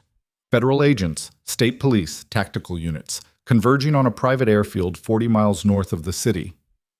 Emily wasn't supposed to be there, but Donovan had pulled strings, or ignored orders, she wasn't sure which, and brought her along. They parked a quarter-mile out, watched through binoculars as a sleek jet sat on the tarmac, engines warming up. A black SUV pulled up. Caruso stepped out, briefcase in hand. No hurry, like he had all the time in the world. That's him, Tomlinson said into her radio. All units move in. The airfield lit up with flashing lights. Vehicles poured in from 3 directions, agents with rifles, commands shouting through megaphones. Vincent Caruso, you are under arrest. Step away from the vehicle, hands where we can see them. Caruso froze, looked around, saw the agents, the guns, the trap closing. For a moment, Emily thought he might run, might try something stupid, but he didn't. He dropped the briefcase, raised his hands, and smiled. It was that smile that made Emily's blood run cold. Not fear, not panic, just calm acceptance, like he'd expected this, like he had one more card to play. Emily watched from the car as they cuffed him, read him his rights, loaded him into the back of a federal vehicle. Something's wrong, she said. Donovan glanced at her. We got him. It's over. No, look at him. He's not scared. He's putting on a front. Maybe. But Emily couldn't shake the feeling, the certainty that Caruso wasn't done. They drove back to the city in silence. Dawn was breaking by the time they reached downtown. Tomlinson met them at the federal building. We got him, she said. Clean arrest. He lawyered up immediately, but it doesn't matter. The evidence is overwhelming. Emily leaned against the wall. What did he say? Nothing. Just asked for his attorney and then went silent. That's it? That's it. Emily frowned. What about his briefcase? Tomlinson hesitated. What about it? Did you search it? Not yet. It's being processed now. I want to see what's inside. Emily, please. Tomlinson studied her, then nodded. Wait here. She disappeared down the hall, came back 10 minutes later carrying an evidence bag. Inside was the briefcase. Leather, expensive, locked. An evidence tech opened it carefully. Inside were documents, financial records, deeds to properties, and a burner phone. Tomlinson picked up the phone, powered it on. One message, sent an hour before Caruso's arrest, package delivered, proceed as planned. Tomlinson's face went white. Get me a trace on this number, now. Emily's chest tightened. What does that mean? It means Caruso knew we were coming, and he sent something before we could stop him. Sent what? Tomlinson was already on her radio, barking orders. I need all units on alert. Possible threat in progress. Location unknown. Emily grabbed her arm. What kind of threat? Tomlinson met her eyes. I don't know, but whatever Caruso planned, it's happening right now. But the call came 30 minutes later. Explosion at the federal courthouse, third floor, records division, the floor where all the evidence from the corruption trials was stored. Emily heard the news and felt her knees go weak. No. Donovan caught her. Easy. The evidence, all of it. We have backups, digital copies. It's not... You don't understand. Emily pulled away. Caruso planned this. He knew you'd arrest him, so he made sure the evidence wouldn't matter. Tomlinson's phone rang. She answered, listened. Her face went from pale to ashen. How bad? She asked quietly. A pause. Jesus. She hung up, looked at Emily. The entire records room is gone. Fire suppression system was disabled. Everything burned. Emily's vision tunneled. The backups were stored in the same building, different floor, but the blast took out the server room too. What about off-site backups? Tomlinson's silence was answer enough. Emily sank into a chair. He won. No. We still have witness testimony. We still have... You have nothing. Emily's voice was flat. Without physical evidence, every witness becomes questionable. Every testimony gets torn apart by defense lawyers. Caruso walks. Hathaway probably gets a mistrial, and everyone else just disappears back into the system. Donovan crouched in front of her.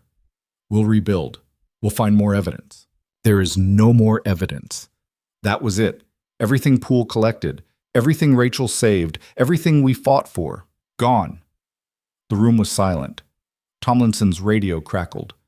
Agent Tomlinson, we've got a problem. Caruso's attorney is filing for immediate release, claiming unlawful detention due to destruction of evidence. Tomlinson closed her eyes. Of course he is. Emily stood, walked to the window, stared out at the city. Somewhere out there, people were celebrating, thinking justice had been served, thinking the bad guys had been caught. They had no idea it was all falling apart. There has to be something, she said quietly. Something he missed. Like what? Tomlinson's voice was heavy, defeated. Emily turned. Poole made copies. He was paranoid. He wouldn't have kept everything in one place. We searched his house, his office, his car. We found the safety deposit box. That was everything. What about his lawyer? His lawyer won't talk to us. What about his family? Tomlinson shook her head. He had no family, divorced, no kids, parents dead. Emily paced, thinking, trying to remember every detail from Poole's letter. Insurance, he called it. Insurance meant protection, meant leverage, meant Poole had been scared of someone. Who was Poole afraid of? Emily asked suddenly. Tomlinson frowned. What? In his letter, he said Hathaway kept records as insurance. Why would he need insurance unless he was afraid someone would turn on him? Caruso. Exactly. So if Poole knew about the insurance, he would have kept his own, separate from everything he gave you. Donovan straightened. Where? Emily closed her eyes, thought back to every conversation, every detail. Then she remembered. The paralegal. Tasha.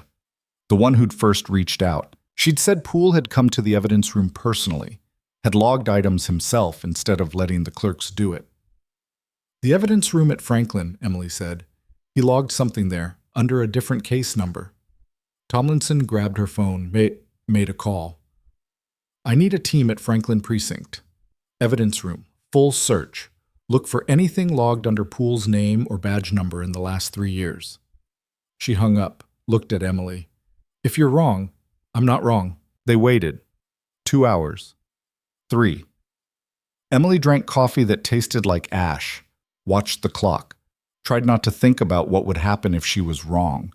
If Caruso walked, if Hathaway got released, if everything they'd fought for disappeared. Tomlinson's phone rang. She answered, listened. Her expression shifted. Surprise. Relief. You're sure? A pause. Bring it. Now. She hung up, looked at Emily. They found it, a banker's box, filed under a cold case from 2019, full of documents, flash drives, recordings. Emily's legs nearly gave out. Backups. Complete backups. Everything from Hathaway's box, plus more, emails, text messages, financial transactions we didn't even know about. Donovan let out a breath. How did you know? Emily shook her head. I didn't. I just hoped. The evidence arrived an hour later. They spread it across the conference table. Documents proving Caruso's involvement, recordings of him giving orders, financial records showing payments to Hathaway, Poole, and 24 others. Everything they needed. Tomlinson called the prosecutor. We have the evidence, all of it. Caruso doesn't walk. She hung up. Looked at Emily. You just saved this entire case. Emily didn't feel victorious, just tired. What happens now? Now we move forward. Caruso stays in custody. Hathaway's trial proceeds, and everyone else goes down with them. How long? Months? Maybe a year? But we'll get them. All of them. Emily nodded, stood. I need to go home. Donovan drove her. Neither of them spoke. When they reached her building, he turned to her. You okay? Ask me in a year. He almost smiled. Fair enough. Emily climbed out, walked up the stairs, unlocked her door. Inside, she collapsed on the couch, stared at the ceiling, tried to process everything that had happened, the explosion, the evidence, the narrow escape, how close they'd come to losing everything. Her phone buzzed. Marcus. Heard about the courthouse. You okay? Emily typed back. Yeah, we're okay. Evidence? Safe. We found backups. Jesus. How? Long story. I'll tell you later. She set the phone down, closed her eyes.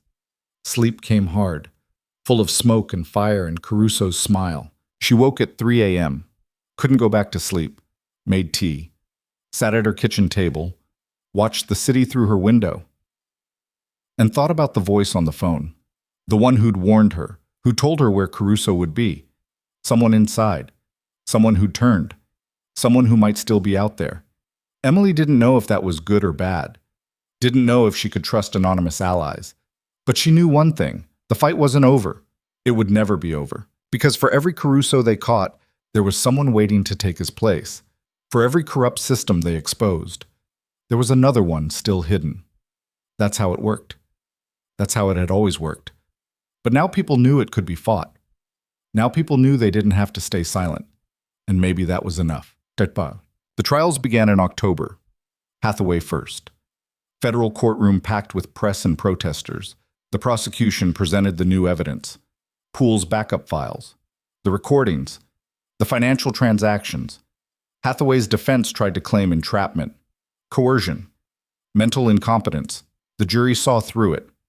Guilty on all counts. 35 years. Federal prison. No parole. Caruso's trial was scheduled for January. But 2 weeks before it started, something happened. One of his co-conspirators, a lieutenant from Franklin PD named Derek Voss, reached out to the prosecutors, wanted to make a deal, had evidence Caruso didn't know existed, personal recordings, conversations where Caruso laid out the entire operation. The prosecution took the deal. Voss testified for 6 hours, detailed everything, names, dates, amounts, destroyed any hope Caruso had of acquittal. The trial lasted 3 weeks. The jury deliberated for 4 hours. Guilty on all counts. Life without parole. Emily watched the verdict from the gallery, watched Caruso's face as the foreman read it. This time, he wasn't smiling. This time, he looked exactly like what he was. A criminal, caught, finished. Outside the courthouse, reporters swarmed. Emily pushed through them without comment. Marcus caught up with her on the steps. "You did it!" Emily stopped, turned. "A lot of people did it. But you started it. You refused to back down." She didn't know what to say to that. "I just wanted justice." "You got it." Emily looked back at the courthouse. "Did I? Those people are in prison, yeah. But how many others are still out there? How many victims never got their day in court?" Marcus was quiet. "You can't save everyone." "I know, but I can try." She walked away before he could respond. Got in her car. Drove through the cities she'd spent a year fighting for. Saw the changes, the new oversight committees, the reform policies, the community programs. Things were better. Not fixed, but better. And that had to be enough. But 3 months after Caruso's conviction, Emily got a package in the mail. No return address. Postmarked locally. Inside was a thumb drive and a note. "Miss Carter, you don't know me, but I know you. I watched what you did, how you fought, how you won. I work in the city comptroller's office, and I've been seeing things. Money moving in ways it shouldn't. Contracts going to companies that don't exist. Officials getting rich while neighborhoods crumble. I tried reporting it. Got told to mind my business. Got threatened. Got scared. But then I thought about you, how you didn't back down. So I'm not backing down either. This drive contains everything I've found: financial records, email chains, proof of widespread embezzlement and fraud. I don't know what to do with it, but I think you do. Please, finish what you started." Someone who wants to be brave like you. Emily held the drive in her hand, looked at it for a long time. Then she picked up her phone, called Brennan. "I need to see you." "What's wrong?" "Nothing's wrong, but I think we have another case." She heard him sigh, not frustrated, just tired. "You can't stop, can you? Would you?" A pause. "No, I wouldn't." "Then I'll be there in an hour." She hung up, grabbed her coat, headed for the door, stopped, looked back at her apartment, at the life she'd built, the quiet she'd fought so hard to reclaim. She could walk away, could delete the files, could let someone else fight this battle. No one would blame her. She'd done enough, more than enough. But standing there, she realized something. She didn't want to walk away, because this was who she was now, not a nurse who'd been pushed too far, but someone who pushed back, someone who refused to let corruption hide in the dark. Someone who made powerful people afraid. And maybe that was her purpose. Not to save everyone. Not to fix everything. Just to keep fighting. Keep exposing. Keep standing. So others knew they could too. Emily grabbed the thumb drive, walked out of her apartment, got in her car, and drove toward Brennan's office, toward another fight, toward another chance to crack the system just a little bit more. Behind her, the city carried on. Unaware that somewhere in its infrastructure, someone was paying attention. Someone who wouldn't look away. Someone who'd learned that one person, refusing to be silent, could change everything. The drive sat in her passenger seat. Evidence of crimes not yet exposed. Victims not yet heard. Justice not yet served. And Emily Carter, former combat medic, working nurse, accidental crusader, smiled to herself. Because she knew exactly what she was going to do with it. The same thing she'd done before. Fight. Brennan's office smelled like old coffee and newer frustration when Emily walked in with the thumb drive. He was on the phone, arguing with someone about filing deadlines. Saw her. Held up one finger. Emily sat. Waited. Listened to him dismantle whoever was on the other end with the kind of precision that came from decades of practice. He hung up, rubbed his face. "You look like you haven't slept." "I slept fine." "Liar." He gestured at the drive in her hand. "What have you got?" Emily slid it across his desk. "City Comptroller's office. Someone inside claims there's systematic fraud, embezzlement, ghost contracts. They sent me everything." Brennan picked up the drive like it might bite him. "Why you?" "Because apparently I'm the person you send evidence to when you're too scared to go through official channels." He almost smiled. "You've become a brand." "I've become a target who won't shut up. There's a difference." Brennan plugged the drive into his laptop, started scrolling through files. His expression shifted from tired to sharp in seconds. Jesus, this is... How many files are here? I didn't count. Hundreds, maybe thousands. He opened a spreadsheet, scanned it. This is the city's infrastructure budget, or what's supposed to be the infrastructure budget. Except half these contractors don't exist. The addresses are vacant lots. Emily leaned forward. How much money? Brennan kept scrolling. Ballpark? 50 million. Maybe more. The number hung in the air like smoke. Over how long? Emily asked. 5 years? Maybe longer. He opened another file. Email chains, officials coordinating payoffs, discussing how to hide the transactions. This goes all the way to the mayor's office. Emily's chest tightened. The mayor? Chief of staff? At minimum. Maybe the mayor himself. Hard to tell from emails alone. Brennan sat back. Emily, this is bigger than Franklin PD, bigger than Caruso. This is municipal government systematically stealing from its own citizens. Can we prove it? With this? Absolutely. But it's going to be ugly, political, the kind of fight that makes what you just went through look simple. Emily met his eyes. I didn't come here for simple. Brennan studied her for a long moment. You know what'll happen if we do this? Every powerful person in this city will come after you. Your name will be dragged through every outlet. They'll call you a troublemaker, a malcontent, someone with an axe to grind. They already call me that. Not like this. This time you won't just be fighting cops. You'll be fighting people who control the narrative, who own the platforms, who decide what the public believes. Emily thought about that, about the cost, the risk, the inevitable backlash. Then she thought about the neighborhoods that had crumbled while officials got rich, about the people who'd been ignored, dismissed, erased. Do it anyway, she said. Brennan exhaled, long and slow. All right, but we do this smart. We bring in federal prosecutors from the beginning. We coordinate with the press, and we make damn sure every piece of evidence is bulletproof before we file anything. How long? 2 months? Maybe 3. I'll need to verify everything, cross-reference, build a timeline. I'll help. You'll testify. That's how you'll help. Let me handle the rest. Emily nodded, stood. Thank you. Don't thank me yet. We haven't won anything. She left his office, drove to the hospital, changed into scrubs that felt like armor. Worked a 12-hour shift that grounded her in something real and immediate. Saving lives. One patient at a time, one crisis at a time. The simple math of triage. Who needed help most? Who could wait? Who was already gone? She'd learned that math, in places most people only saw on screens, had carried it home with her, applied it to everything, and right now, the city needed help most. 3 weeks later, the first story broke. Marcus ran it. Not the whole thing. Brennan had convinced him to hold back until the federal investigation was official. But enough. City financial records show millions missing, sources say vague. Careful. But enough to start conversations.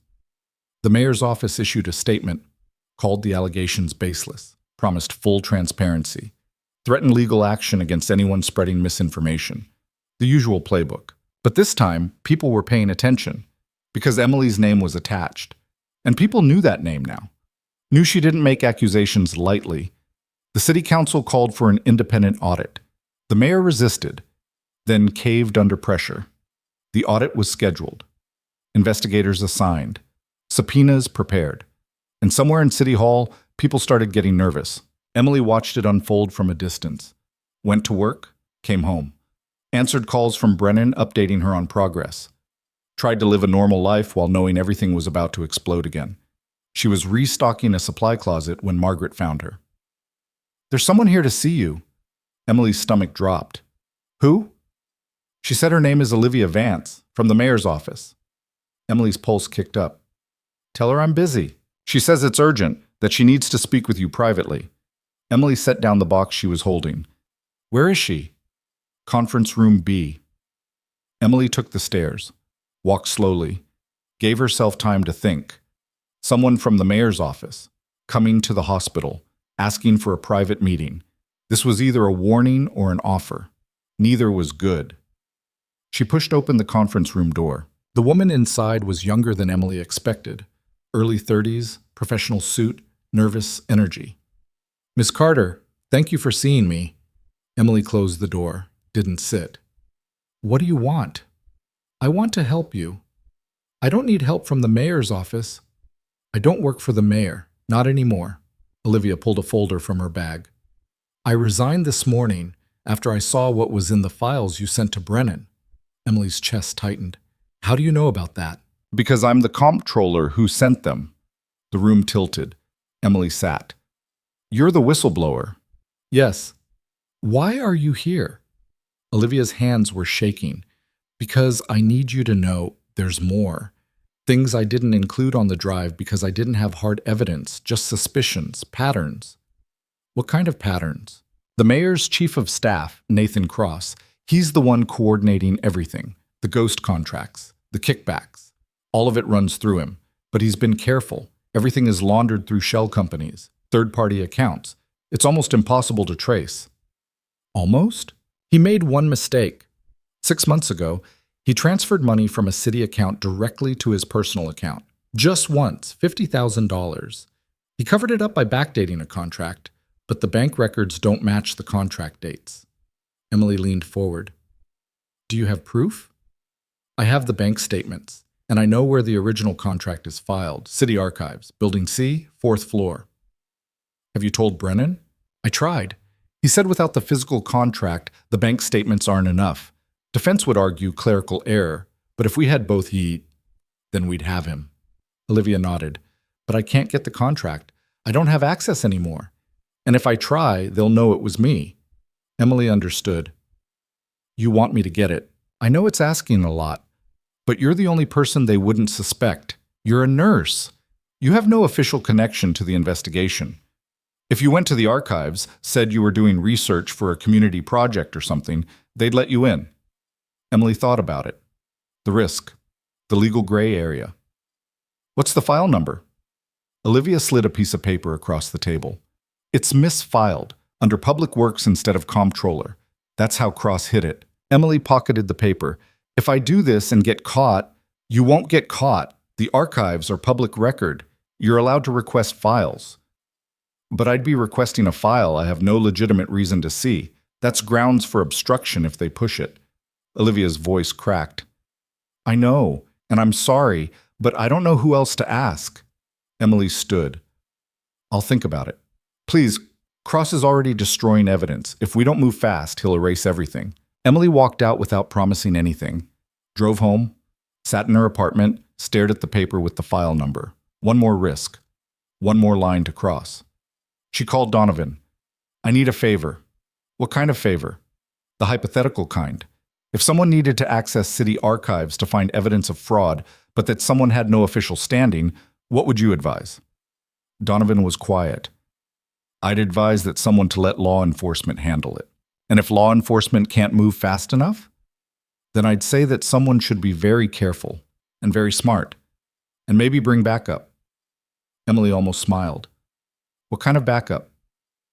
"The kind that carries a badge and can claim legitimate investigative interest." "You offering?" "Hypothetically, yes." They went the next morning. Donovan in plain clothes, Emily in jeans and a jacket that didn't scream nurse or troublemaker. The city archives were in a squat concrete building that smelled like dust and old paper. A bored clerk at the front desk barely looked up when they signed in. "What are you looking for?" she asked. "Public Works contracts," Donovan said, flashed his badge casually. "Routine audit." The clerk waved them toward the elevators. "4th floor, files are organized by year and department. Help yourself." They rode up in silence. The 4th floor was a maze of filing cabinets and boxes stacked on metal shelves. Emily pulled out the paper. Section K, row 12.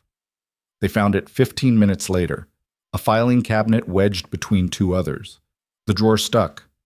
Donovan had to jimmy it open. Inside were hundreds of folders, alphabetized but crammed together so tight they were hard to separate.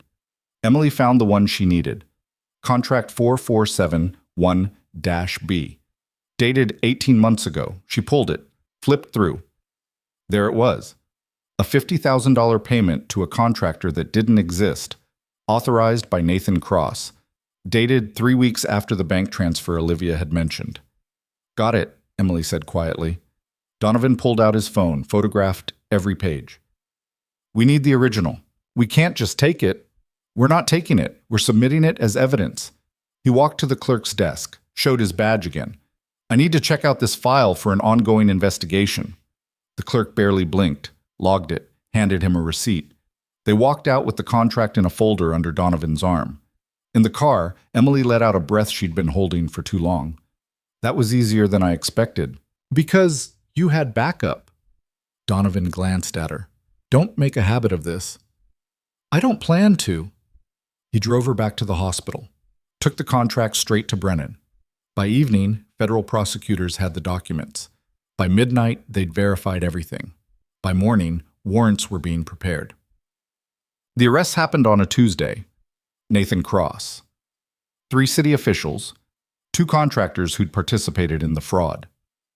Emily watched the news coverage from the hospital break room, saw Cross being led out of City Hall in handcuffs, saw reporters shouting questions he didn't answer, saw the mayor giving a press conference, claiming he'd been misled, promising accountability, distancing himself from his own chief of staff.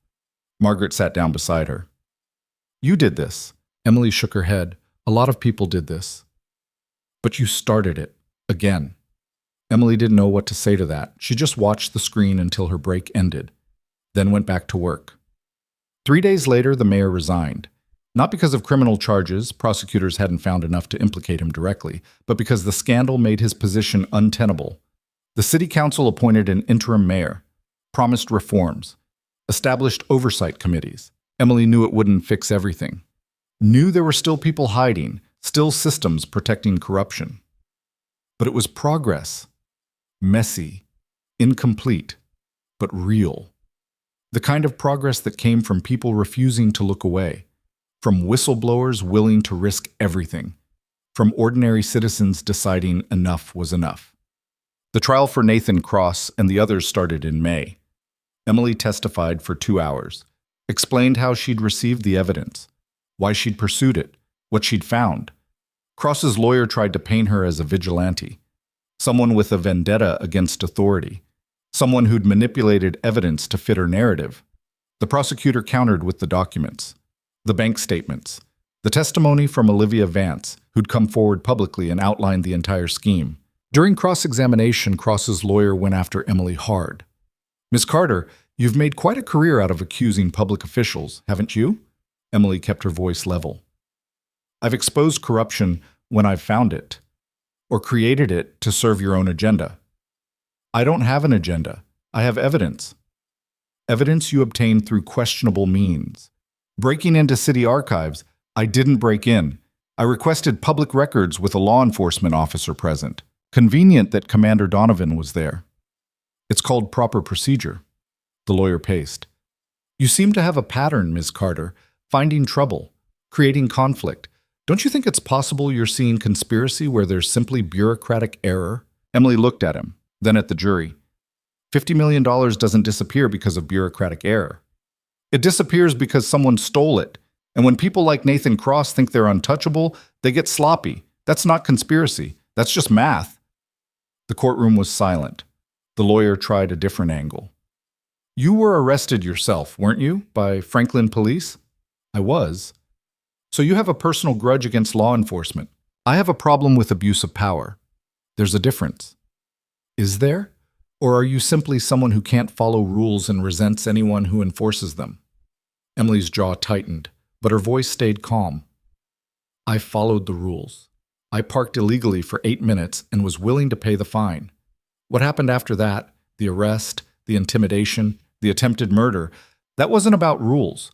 That was about a corrupt system trying to silence someone who asked questions. Alleged corrupt system. Convicted corrupt system. Garrett Poole is in prison, so is Vincent Caruso, so is Judge Hathaway. So will Nathan Cross be when this jury hears all the evidence. The lawyer's face reddened. Your Honor, I move to strike. Overruled, the judge said. The witness may answer the question as asked. The prosecution spent the next week presenting evidence, financial records, email chains, testimony from contractors who'd participated and then flipped. Olivia Vance testified for 6 hours, detailed every transaction, every meeting, every moment she'd known something was wrong but been too afraid to speak up, until she'd seen Emily fight and realized silence had a cost too. The jury deliberated for a day and a half. Guilty on all counts, Cross got 15 years, the others got between 5 and 10. Emily didn't attend the sentencing. She was working a shift, saving a teenager who'd overdosed, coding a patient and bringing him back, doing the work that mattered more than watching powerful people finally face consequences. But when her shift ended and she checked her phone, she saw the news. Justice. Again. Not perfect, but delivered. She drove home through a city that felt different now. Not safer, not cleaner, but more accountable. Like people were finally paying attention, finally asking questions, finally demanding better. And maybe that was all you could ask for. Not perfection, just awareness, and the willingness to act when something was wrong. 6 months after Cross's conviction, Emily got a call from Commander Donovan. "I have something for you." "What kind of something?" "The kind you should see in person." He picked her up an hour later, drove her to a community center in a neighborhood that had been targeted by Franklin PD. Inside, the main hall was filled with people, families, activists. Former plaintiffs from the class action lawsuit. Sharon Vincente was there. Rachel Ortiz, Tasha. A dozen others Emily recognized from news coverage and depositions. And at the front of the room, a banner. Community Justice Initiative. Rachel saw her, smiled, waved her over. "What is this?" Emily asked. "This is what you started," Rachel said. "We're building something. A network. People who've been targeted by corrupt systems. People who want to fight back but don't know how. We're going to help them. Provide resources, legal support, media connections, everything we wished we'd had when it happened to us." Emily looked around the room, at the faces, the determination. "This is incredible. It's because of you." Sharon stepped forward. "You showed us it was possible, that one person could make a difference. Now we're going to make sure others know that too." Emily's throat tightened. "I don't know what to say." "Say you'll help. We need someone who understands how these systems work. Someone who won't back down. Someone people trust." Emily hesitated. "I'm not a lawyer. I'm not an organizer. I'm just—" "You're exactly what we need," Rachel said. "Please." Emily looked at Donovan. He nodded slightly. She turned back to Rachel. "Okay, I'll help." The room erupted in applause. Emily spent the next 3 hours listening to plans, strategies, ideas for outreach and advocacy. They'd secured funding from a civil rights foundation, had 3 lawyers willing to work pro bono, had connections with journalists who'd cover stories the mainstream media ignored. "We're starting small," Rachel explained. "Local cases, people who've been targeted by police or city officials. We help them document everything, connect them with legal help, make sure their voices get heard." "And if officials retaliate," Emily asked, "then we make it public, fast, before they can cover it up." Emily nodded. "What do you need from me?" "We need you to be the face, the person people trust. When someone's scared to come forward, we want them to know that Emily Carter believes them, that she'll stand with them." The weight of that settled on Emily's shoulders, heavy but not unbearable. "I can do that." By the time she left, her head was spinning, but for the first time in months, she felt something other than exhaustion. She felt hope, not the naive kind, not the kind that ignored how hard the fight would be, but the kind that came from seeing other people stand up, refuse to be silent, demand better. The kind that said maybe, just maybe, change was possible. A year after everything started, Emily stood on the steps of Crescent General Hospital and watched the sunrise. She'd just finished a night shift, 18 hours. 2 codes, one successful, one not. The unsuccessful one still sat heavy in her chest. A man in his 60s. Heart attack. They'd tried everything, but sometimes everything wasn't enough. She'd held his wife's hand while the doctor delivered the news, stayed with her until family arrived. Then she'd changed out of her scrubs, walked outside, and let herself breathe. Her phone buzzed. "Marcus, book's done. Publisher wants to release it in 3 months. You ready for this?" Emily typed back, "No, but do it anyway." She pocketed her phone, started walking toward her car. A woman approached from the parking lot. Young, mid-20s, nervous. "Miss Carter?" Emily stopped. "Yes? I'm sorry to bother you, but I saw you on the news, the story about the corruption trials, and I need help." Emily's chest tightened. "What kind of help?" "I work for a nonprofit. We serve homeless populations, and I think my boss is stealing donations. I've been documenting it, but I don't know what to do, and everyone says I should just keep my head down, but I can't." "Slow down," Emily said gently. "Take a breath." The woman inhaled shakily. "I'm scared, but I keep thinking about what you did, how you didn't back down, and I thought maybe I could help." "Yes." Emily looked at her, saw herself a year ago, terrified, alone, not sure if fighting was worth the cost. She pulled out her phone, found a number. "This is Rachel Ortiz. She runs the Community Justice Initiative. Call her. Tell her I sent you. She'll know what to do." The woman took the number with shaking hands. Thank you so much." "You're going to be okay," Emily said. "It won't be easy, but you're going to be okay." The woman nodded, walked away.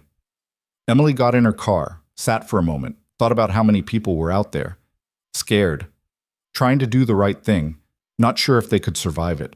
Thought about how she'd been one of them, and how she'd made it through, not unscathed, not unchanged, but alive, and still standing. She started the engine, drove home through streets waking up to another day, parked, climbed the stairs, unlocked her door.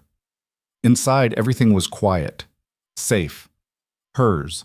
She made coffee, toast, sat at her kitchen table, looked at the scar on her palm from the glass, the faint bruise on her wrist that never quite faded, proof she'd fought, proof she'd survived. Her phone rang. "Brennan." "Morning?" "Morning," she said. What's up?" "I got a call from the State Attorney General's office. They want to talk to you about consulting on police reform initiatives. Interested?" Emily almost laughed. "I'm a nurse, not a policy expert." "You're someone who understands how these systems fail and how to fix them. That's what they need." She thought about it. "Can I get back to you?" "Take your time." She hung up, sipped her coffee, thought about the question she'd been asking herself for months. What came next? She'd fought. She'd won, mostly. She'd exposed corruption and sent powerful people to prison, but the work wasn't done, would never be done. There would always be another case, another whistleblower, another person who needed help standing up to systems designed to crush them. She could keep fighting, could turn this into her life's work, could become the person everyone called when they needed someone who wouldn't back down, or she could step back. Return to nursing full-time, let others carry the torch. Both options felt right and wrong and terrifying. She finished her coffee, stood, walked to the window. The city stretched out below her, imperfect, complicated, still broken in 1,000 ways, but also still capable of change, still full of people trying to make it better. People like Rachel, like Sharon, like Olivia, like the woman in the parking lot, people who just needed someone to show them it was possible. Emily picked up her phone, called Brennan back. "Tell them yes." "You sure?" "No, but I'm doing it anyway." Brennan laughed. "You're the most stubborn person I know." "That's why you keep calling." She hung up, sat back down at her table, opened her laptop, started writing. Not a statement, not testimony, just her thoughts. Her story. What she'd learned. That power protected itself. That systems resisted change. That fighting was hard and scary and often felt pointless. But also that one person could make a difference. That silence was a choice. That justice, however imperfect, was worth pursuing. She wrote for an hour, then 2, until her fingers cramped and her eyes burned. When she finished, she had 10 pages. Raw, unpolished, but honest. She saved the file, titled it, "What I Learned When I Refused to Stay Quiet," sent it to Marcus. "For the book. Use what you want." Then she closed her laptop, crawled into bed, slept through the afternoon, woke up to sunlight and a text from Rachel. "Meeting tonight, 7 p.m. New family needs help. Can you come?" Emily typed back, "I'll be there." She got up, showered, made dinner. She ate standing at the counter. At 6:30, she grabbed her keys, headed for the door, stopped, looked back at her apartment one more time. This life she'd built, this fight she'd chosen, this purpose she'd found. It wasn't what she'd planned, wasn't what she'd wanted when she'd parked in that loading zone 18 months ago, but it was hers, and she wouldn't trade it for anything. She walked out, locked the door behind her, drove through the city she'd changed, the city that had changed her. Pulled into the community center parking lot, saw the lights on inside, saw people gathering. Rachel met her at the door. "Thanks for coming." "Always." They walked inside together, joined the circle of people fighting back, speaking up, refusing to accept that injustice was inevitable. The family was there, a mother and 2 teenage sons. The older boy had been arrested 3 times in 6 months. Same officer each time. Minor charges that never stuck, but left him with a record that made getting a job impossible. Emily listened, asked questions, took notes. "Have you filed complaints?" she asked. The mother shook her head. "They told me it wouldn't matter, that I'd just make it worse." "They always say that," Emily said quietly. "Because they know if you believe it, they win." She looked at Rachel. "Can we get body cam footage?" "I'll file the request tomorrow. And I'll talk to Brennan, see if there's grounds for a civil rights complaint." The mother's eyes filled. "You'd do that? For us?" "I'd do that for anyone willing to stand up." They talked for another hour, made plans, assigned tasks, connected the family with resources. When the meeting ended, the mother hugged Emily so hard it hurt. "Thank you," she whispered. "You have no idea what this means." Emily held her. "I know exactly what it means." She drove home late, exhausted, fulfilled, parked, climbed the stairs, unlocked her door. Inside, her phone was ringing. Unknown number. Emily hesitated, then answered. "Hello? Miss Carter?" A young voice, male, scared. "My name is David Torres. I'm a public defender, and I've been watching what you've been doing, the cases you've won, the people you've helped, and I think I have something you need to see." Emily grabbed a pen. "I'm listening. It's bigger than one precinct, bigger than one city. It's a network. Police departments across 3 states coordinating to suppress complaints. Sharing blacklists, targeting activists and lawyers who fight back. I've been documenting it for 2 years, but I didn't know who to trust, and then I saw you and—" "David, breathe." He inhaled shakily. "Can we meet?" "Yes." "When?" "Tomorrow, somewhere public." They arranged a time, a coffee shop downtown. Noon. Emily hung up, sat in the quiet. Another case, another fight, another person who'd been waiting for someone to believe them.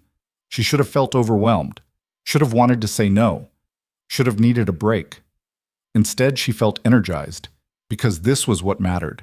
Not the grand gestures, not the headlines, but the steady, unglamorous work of showing up, listening, fighting, one person at a time, one case at a time, one act of courage at a time. That's how change happened. Not in dramatic moments, but in 1,000 small decisions to keep going when quitting would be easier. Emily stood, walked to her window, looked out at the city. Somewhere out there, people were being targeted, silenced, crushed by systems that counted on them staying quiet. But somewhere else, other people were deciding they'd had enough, were gathering evidence, were finding their voices, were preparing to fight.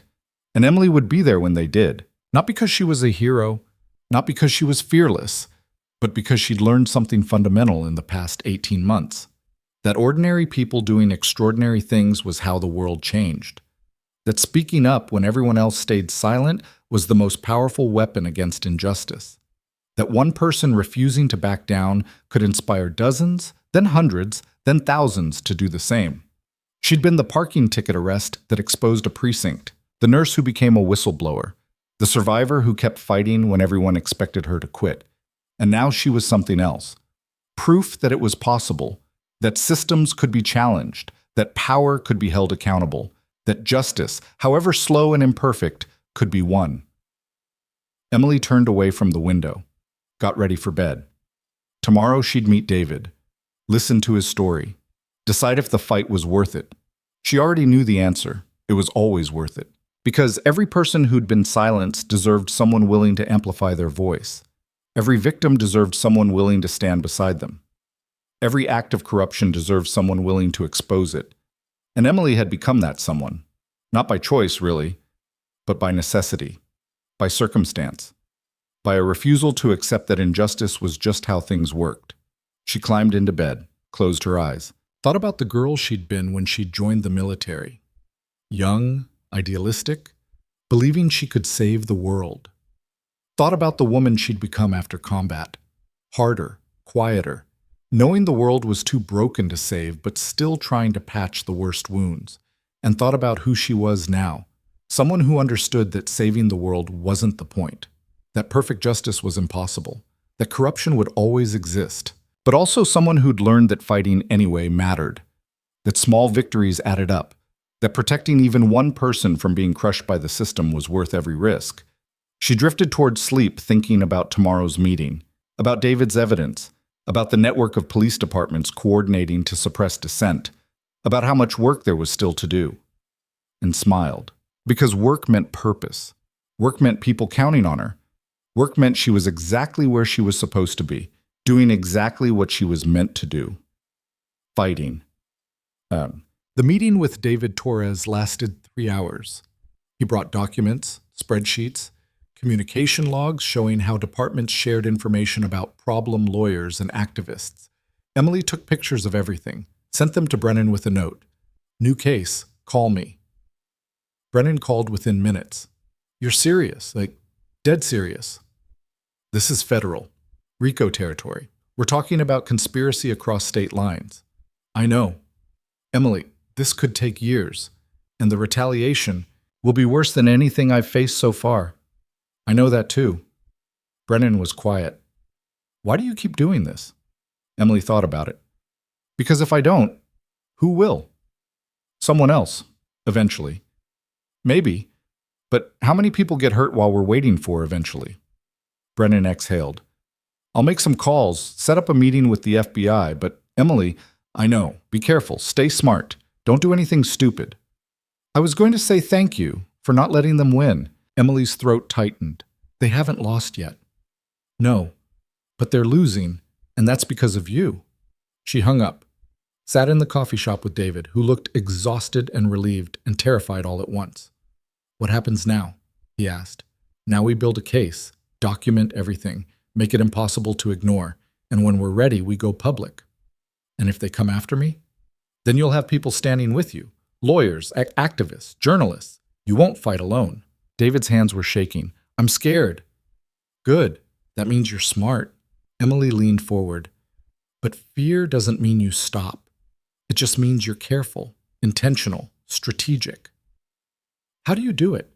How do you keep fighting when you know how dangerous it is?" Emily thought about that. "Because staying silent is more dangerous. Not to me. To everyone else. The people who can't fight for themselves. The ones who need someone willing to stand up. I do it for them." David nodded slowly. "Okay, I'm in." "You sure?" "No, but I'm doing it anyway." Emily smiled. "You'll fit right in." The federal investigation into the multi-state police coordination network took 14 months. Emily testified 6 times, reviewed thousands of pages of documents, connected investigators with whistleblowers in 4 different cities. The indictments came down in waves: captains, lieutenants, a police chief, 2 state police commissioners, 47 people total. The trials were scheduled across 3 states. Media coverage was relentless. The story became national, then international. Emily tried to stay out of the spotlight. Failed. Magazines wanted interviews, news shows wanted appearances, documentary filmmakers wanted access. She said no to most of it, said yes to Marcus, whose book had become a bestseller and was being adapted into a limited series. "You're a household name now," he told her over coffee. "How does that feel?" "Weird. I'm just a nurse." "You're not just anything. You're a symbol. Someone who proved that ordinary people can take on corrupt systems and win." Emily stirred her coffee. "We haven't won yet. The trials are part of it, but the system's still there, still protecting itself, still finding new ways to silence people." Marcus studied her. "You sound tired." "I am tired. Then take a break. You've earned it. Emily shook her head. There are too many people who need help. There will always be people who need help. You can't save everyone. I know, but I can try to save someone. Marcus was quiet for a moment. You know what I think? I think you're not fighting because you have to anymore. You're fighting because you don't know how to stop. Emily looked at him. Maybe, but does it matter? As long as the work gets done? It matters if you burn out. If you push so hard, you break. I'm not going to break. How do you know? Because I've already been broken. And I put myself back together, stronger than before. Marcus smiled sadly. You're the most stubborn person I've ever met. People keep telling me that. Because it's true. And because it's kept you alive. They finished their coffee. Marcus paid, walked her to her car. Take care of yourself, Emily. I will. She didn't mention that taking care of herself had become synonymous with fighting. That rest felt like abandonment, that every moment she wasn't working on a case, she was thinking about the people still waiting for help. She drove to the hospital, worked a shift, saved lives in ways that felt immediate and clear, and tried not to think about how the fight against corruption would never end, how there would always be another case, another person in power abusing it, another victim who needed someone to believe them. She tried not to think about whether she could sustain this for another year, another 5 years, the rest of her life. But she knew the answer. She would keep going until she couldn't anymore, because that's what you did when you'd seen what she'd seen, known what she knew, survived what she'd survived. You kept fighting, not because you wanted to, but because you had to, because silence was complicity, and she'd rather burn out fighting than live comfortably while others suffered. That was the choice she'd made, was still making, would keep making until the day she couldn't anymore. And maybe that was okay. Maybe being the person who didn't quit was enough. 2 years after the parking ticket that changed everything, Emily stood at a podium in front of 300 people. The Community Justice Initiative's annual gala, fundraiser, celebration, gathering of everyone who'd fought and won and was still fighting. Sharon introduced her. Rachel handed her the microphone. Emily looked out at the crowd, saw faces she knew, faces she'd helped, faces she'd inspired to help others. I'm not good at speeches, she started. Scattered laughter. I'm better at showing up and doing the work, but tonight feels important, so I'm going to try. She took a breath. 2 years ago, I got arrested for parking illegally, for 8 minutes, and I could have paid the fine and walked away. That would have been easier, smarter, probably, definitely safer. The room was silent, but I didn't, because something about it felt wrong, not just the arrest, but the way they treated me, like I didn't matter, like my questions didn't deserve answers, like I should just accept being punished and stay quiet. Emily gripped the podium, and I realized something. That's how power works. It counts on people staying quiet, on us being too scared or too tired or too busy to fight back. It counts on injustice being so common that we just accept it as normal. She looked at the faces watching her.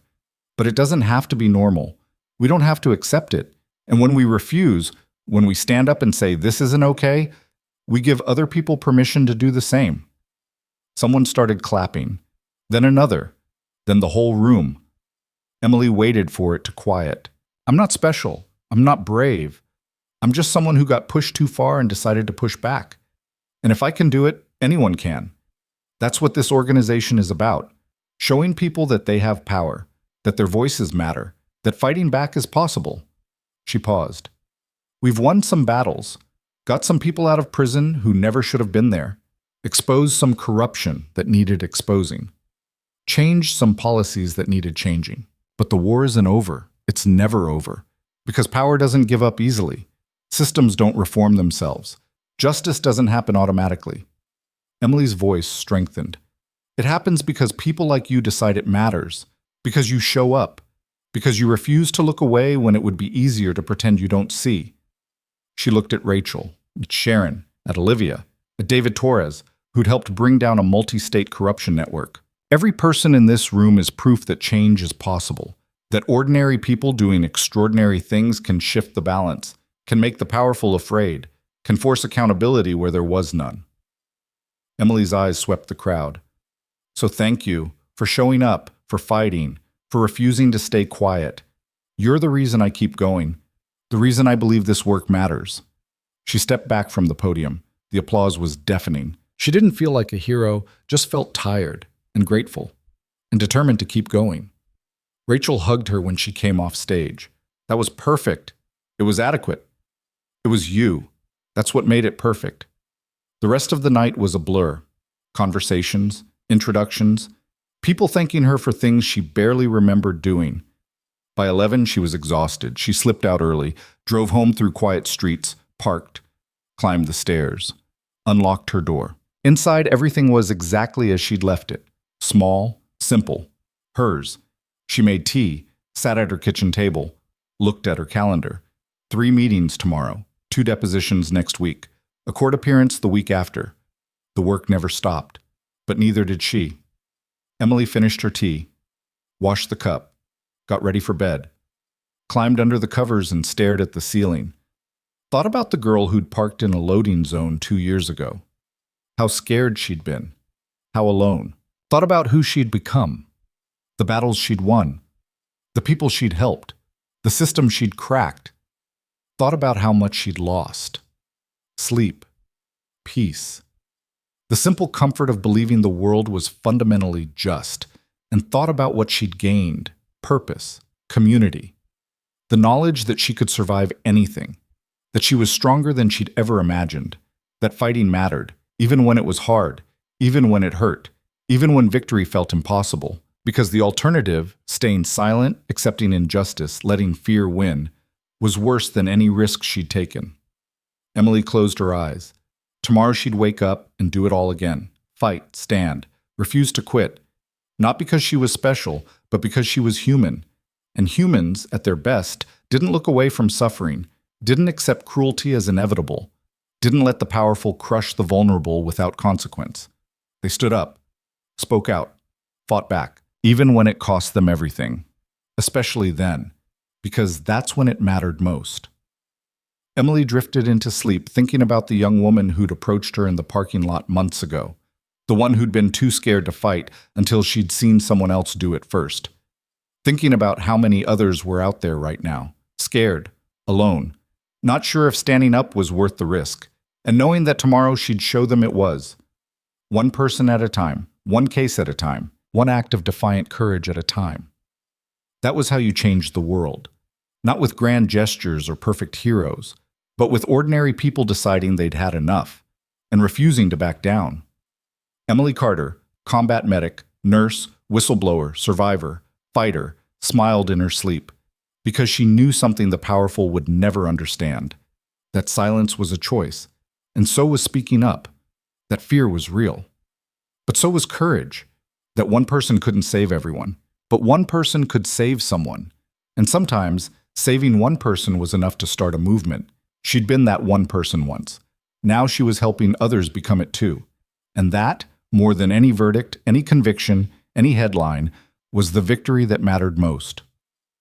The end.